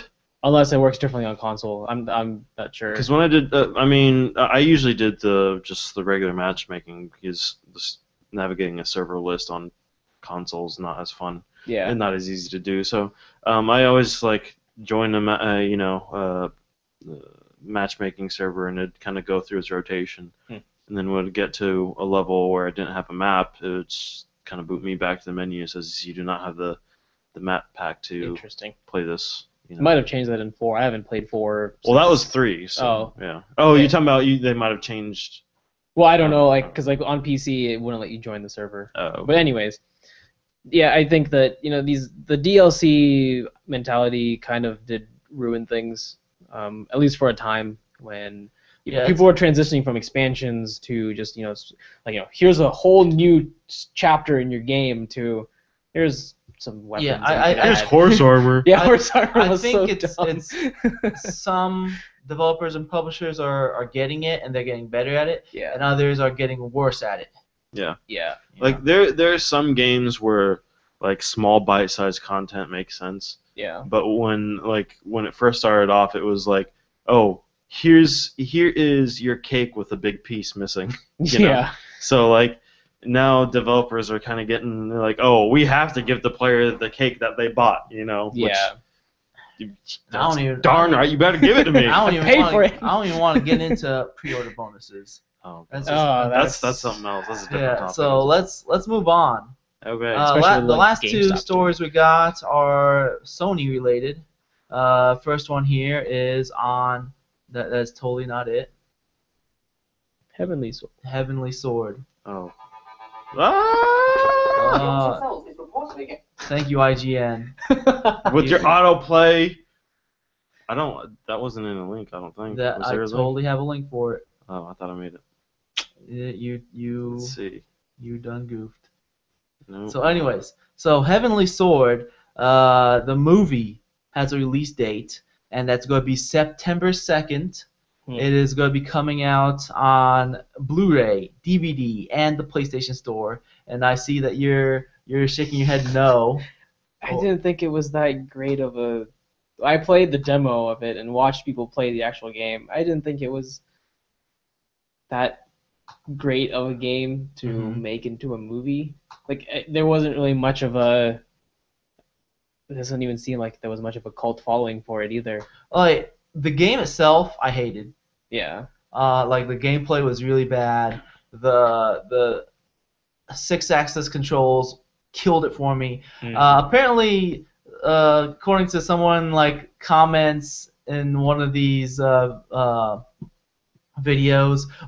people are like, is this game even worth trying? And everyone's like, no. Yeah. And then someone's like, you can turn off the 6-axis controls and the options. I didn't know that. If that is true, I don't know that. But like the 6-axis killed it for me because there was a lot of forced use of that in the early PlayStation 3 games. yeah, and it was really bad. But like as far as like the cinematics and the story, it was actually really cool, and I really wanted to just get through the game because of the story and the cinematics. Like the way how they did the cinematics was really cool. It was like kind of comic book style. Like you'd have something in the corner and then another frame on the side, and the two people talking to each other that way. I see.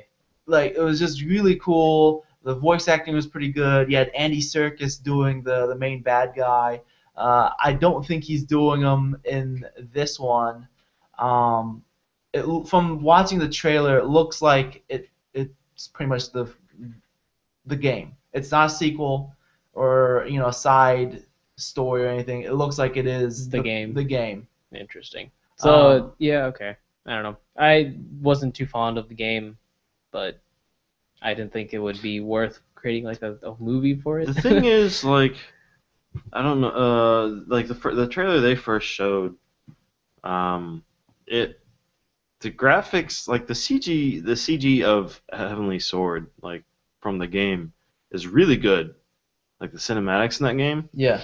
But like the trailer for this movie, it's like up-resed, like PS3 graphics. That's what I think. It doesn't, like, the textures look smooth. They don't look very detailed. Yeah, like because I remember when like Heavenly Sword first came out and like people were showing this like CG cutscene stuff, like these were really well done. But like just this movie trailer just does not look. I don't know. It's. I'm interested in this though because Yeah. I mentioned I thought the story was pretty cool and I would like to just see the whole thing through. Yeah. This is gonna be Sony's first movie based off of their games. Their IP. Yeah, their like IPs, they got the Ratchet and Clank coming to theaters next year, I think, and Sly Cooper.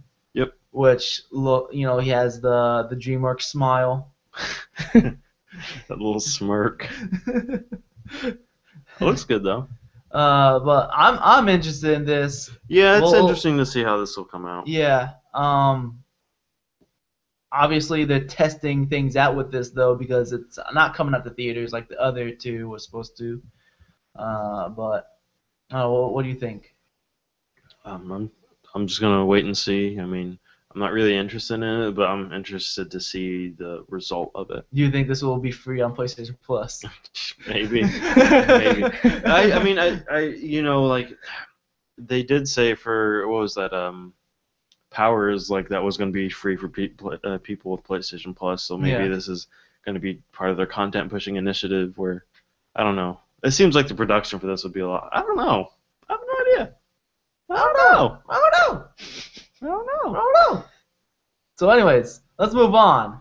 Moving on. All right, let's talk about PlayStation 4 remastered games, and we got a rumor that Beyond Two Souls. Rumor has it, Beyond Two Souls director's cut. Well, I don't know what that means, director's cut. They adding more to the game. Adding more David Cage. So it's like I guess an up-resed version. I don't. Of Why? the game. Why? Well, I mean, like they had make the game letterbox just to render less on the screen so that it could look better. You also get wider. I don't know. And not only that, but you have Shuhei Yoshida. He says the Uncharted games would be a good candidate for that makes sense. games, but he also says he doesn't want to overdo the whole re-releasing thing. I agree. So he does not want to quote flood the market. Yeah, flood the market. That's what he said. So I mean, out of those games, I can understand. I mean, Beyond Two Souls. They need to make more sales off of that. Yeah. But if they do, it should not this isn't like The Last of Us where they're putting in a lot of effort to make it 60 FPS, that sort of thing. I doubt they'd make the Beyond game 60 FPS, and that game already looks good as is. Yeah. You know. Well, here's why I think they would do it from a business standpoint. PS4 is lacking games right now. Yeah. And if you mean lacking first-party games? Yeah, exclusive games. Okay. Not just first party, but exclusive games in general. And so if they put this out, there is an exclusive game that the majority of people who own a PS4 probably never played because only 1 million people. They probably still won't play it. I mean, I just don't see that big of a market for it. I feel like they'd be wasting more money and more time than they should on it. I feel like they need to divert those resources onto other things. Kevin, you're a 3D guy. Mm-hmm. Do you think it would be difficult to release a game like that with slightly better visuals? If they're just doing the texturing, then not really, because that's just on drawing better textures onto the maps that are already existing. But if they're remodeling everything, then they already have. I'm assuming they already have high, really high quality models, because that's what most developers do. They start high. They start high, then scale down. Mm-hmm. So that's how it usually is. Even for LOD, level of detail models that swapped out. Yeah. Basically, every object that gets made is created twice that you see in a game. One is a high poly version, and then they have a low poly version, which the low poly version actually goes into the game but then they use the high poly version to create what's called the normal map, so that all the details like skin pores or wrinkles Yeah. or Yeah. all that stuff can be brought as so that it's faked on the low poly model through lighting effects, which is done by the normal map. So that each model is usually created twice. Yeah. So it's not the production of it's the they have to like recode things, and I mean they did say that the I don't know if you remember the Dark Sorcerer tech demo they showed off. Yes. That was, they said the base code of that was mostly like the same engine they used for Heavy Rain and then Beyond Two Souls. So, but the thing is like that's like them porting the PS3 version to like a simple like let's try to get this thing running onto like an unoptimized version onto the PS4. Uh-huh. So in order to get this game that was I don't see it as something that would like cost them too much to just release.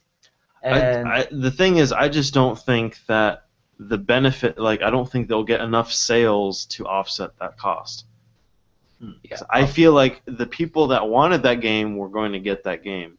Getting that game on the PS4 is not going to be like. Sure, there might be people that are, that came from Xbox. I don't know if now. I don't think I agree because the fact that like people want something to play on PS4, like. Yeah, and like my friend Adam, he has a PS4 and he's like trying to he has a GameFly account. And, he's renting games. He's like, man, I don't have that many games to rent because there's really nothing there.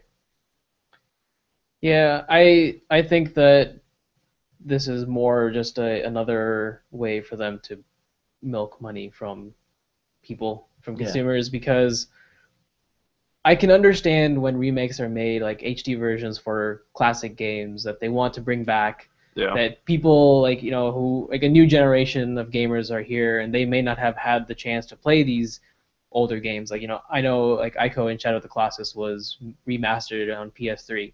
Like that makes sense because that's a game that's classic and not many people had a chance to play that who are now gamers. Mm-hmm. Yeah. And so bringing that to them is great because those were games that were well worth playing.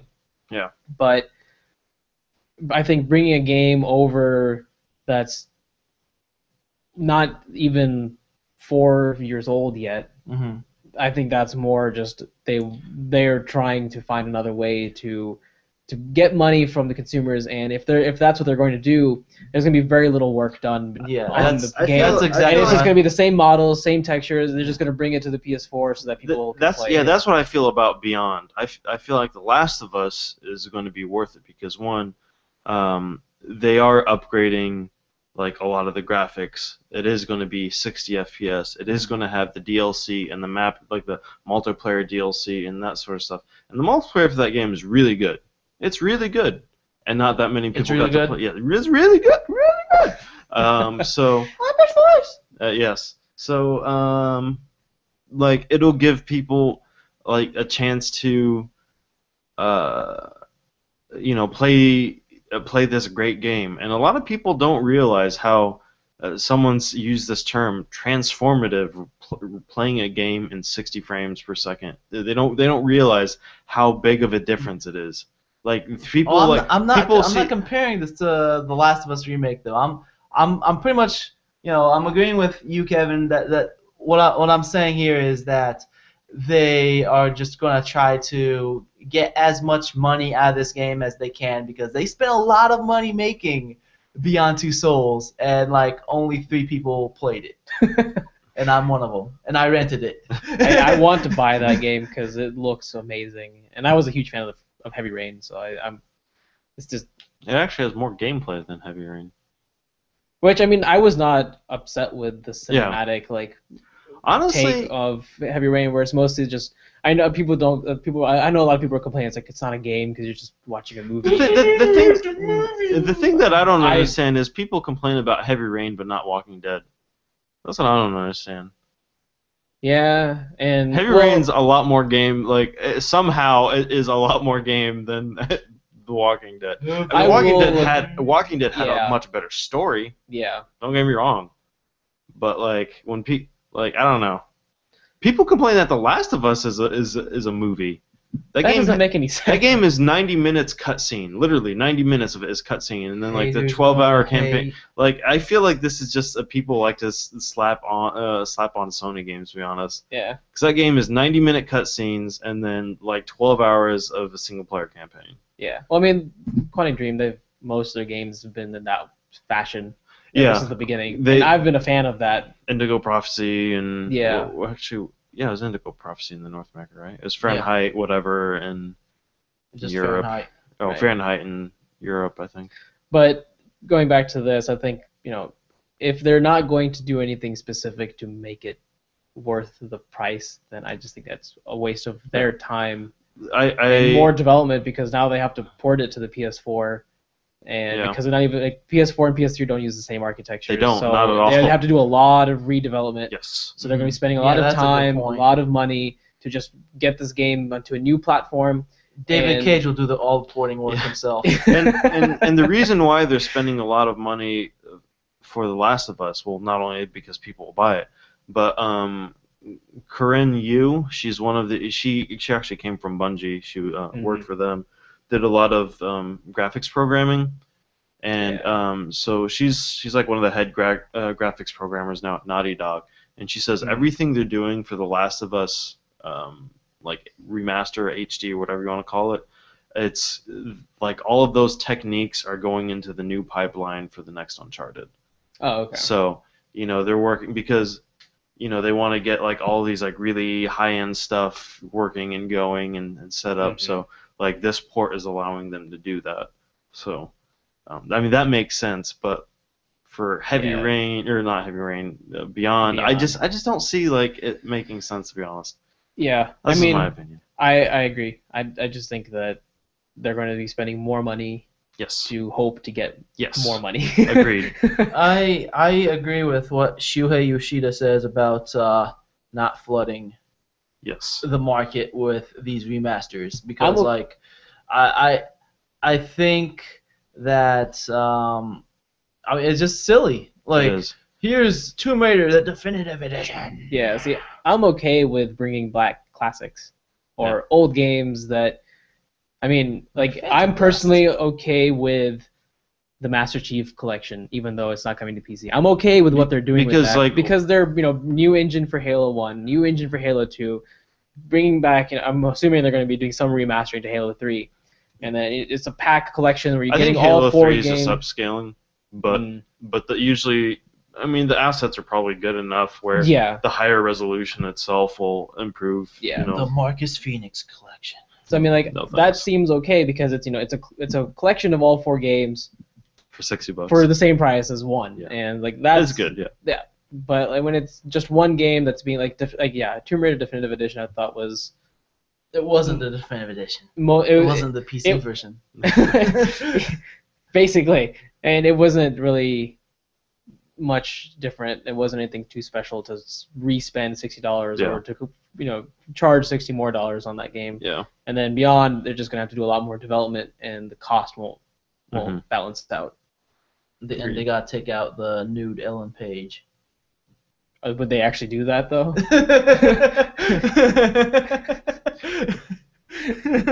Well, they wouldn't be able to hack well, not yet. Because the reason why that nude Ellen Page thing got leaked because someone hacked the PS3 that it was on. So Alright. anyway, End the screen share. yep, that's what I'm doing. Alright, so that's it for news. Let's go on to back on the video. Yep. Supplies. Supplies. So going to listener feedback. We have Samantha, who wrote onto the Facebook wall. She did not write into podcast@advocatees.com, but that's fine. That's fine. He's So- complaining, Samantha. Get him. Get him. It's totally fine. You can write into podcast@advocatees.com if you want to send listener feedback. But she wrote in talking about last week's episode. We were talking about moral choices in games, or morality in games, to be more specific. And she wrote a comment saying, Silent Hill Shattered Memories had a really interesting morality system worth looking at. They had some cliched moral choices in the form of psychology tests throughout the game, but they also had some subtle system that kept track of how often slash how long players would look at certain stimuli throughout the levels, such as provocative posters, or if you maintained eye contact with the female police officer rather than stare at her cleavage, and it would affect the gameplay in a few different ways by changing the dialogue and appearance of certain characters. It's not one of my top Silent Hill games, but it did try some unique ways of testing and reacting to the morality of how a player interacts with the game when not presented with the direct choice. And I think similar system would really complement a game like Heavy Rain. Thank you for writing. I did not know. I did not know. I mean, I didn't know much about the more modern Silent Hill games in the first place. Well, that's Shattered Memory was the one for Wii. Oh, okay. Oh, okay. Like so it had a lot you of can stuff kind of look with, around with like a Wiimote and stuff. Yeah, like it had that. stuff Okay. with the Wiimote and like with the microphone or speaker, whatever it is on the Wii. That's interesting. Yeah, the speaker on the Speaker, Wiimote. yeah, it's not a microphone. Like I think I don't know. I heard something like you get phone calls and you put the Wiimote up to your ear and Interesting. something like that. I don't know. Hello. I don't know, but I want to play your game. it kind of sounds like Doki Doki Universe, because in that game you do things. I haven't played it yet. We got it for free on PlayStation Plus. Was it? Yeah. Oh. And like in that game, you help people out, and like basically the game will tell you what type of a person you are in real life. Oh yeah. Because of the choices you are making in the game. I remember hearing about that. Okay. Interesting. Yeah, I think more games should have. I mean, just invest into a much better moral system. Like Yeah. a lot of them are just black and white, or just like Yeah. garbage, or Fable was the big beginning for that, I think. That was a good game. It was a very good game. You know what came out before Fable? Black and White. Oh yeah. Got a comedian over here. Yeah. I have Black and White too. I think I need to play. I wanted to play that. Black and White. Mm-hmm. Any other comments about that? Thank you for writing in, Samantha. Thank you, Samantha. If you have not listened to last week's episode on morality, check it out. We had a long discussion on it. And if you do believe we should have a female host on here, I'm pointing at the camera, by the way, because she made a comment about that. She's just being a hater. Okay, great colleague. You're the one being a hater. You're hating on her. No, she's hating on me. No. She gives me a hard time on everything. Come on now. I nominated her to be the new president of the game dev group at school, and she gives me a hard time on everything. Come on now. I guess she didn't want to be the president. She resents you for putting her under that much control. Why do I have all this responsibility? So anyways, moving on, we're going to wrap up the show at this point. As usual, giving a shout out to Nathan Becker, also known as Ectogemia. That's ECTOGEMIA.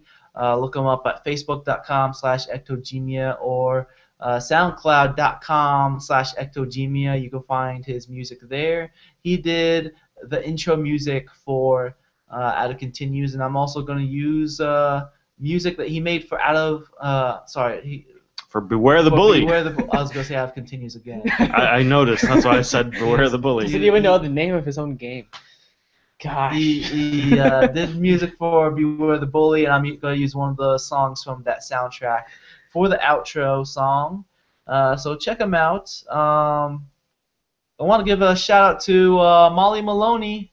Works at Telltale Games. Mm-hmm. She is in the credits for one of the concept art for the Wolf Among Us. Did you almost forget that name of the game too? Yes. You were like going on. Wolfenstein Yeah. Among Us. So Oh, that'd be a great Going game. full on Alzheimer's right now. congratulations on, releasing the finale, and Being a part of a great project. Yeah, awesome Mhm. game. Keep it up. Keep it up. Oh yeah. Any other plugs, shout outs? Don't think so. Anything? I'm gonna give a nice old shout out to Kevin Trahan over here. And I'd like to give a shout out to Ali. And together we make The great Kali. That's how the great Kali talks.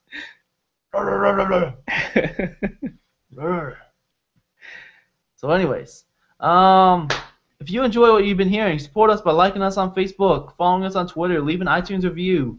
You can contact me by email, podcast@outofcontinues.com.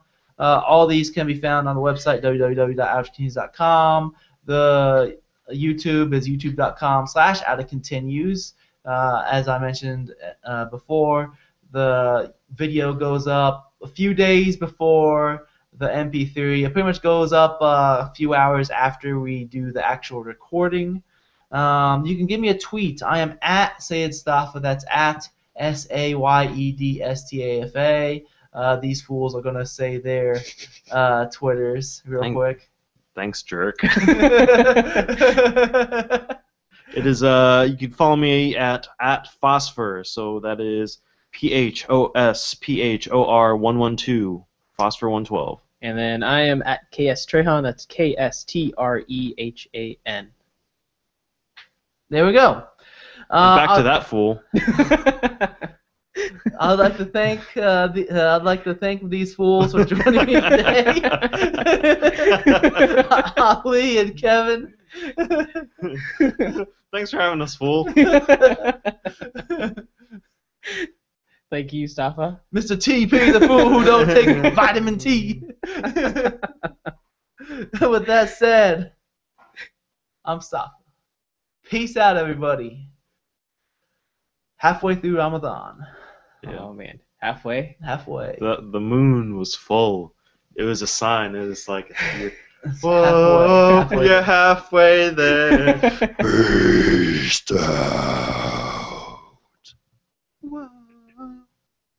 I pity the fool. Alright, end recording. And stop broadcast Yeah, first? stop Stop broadcast.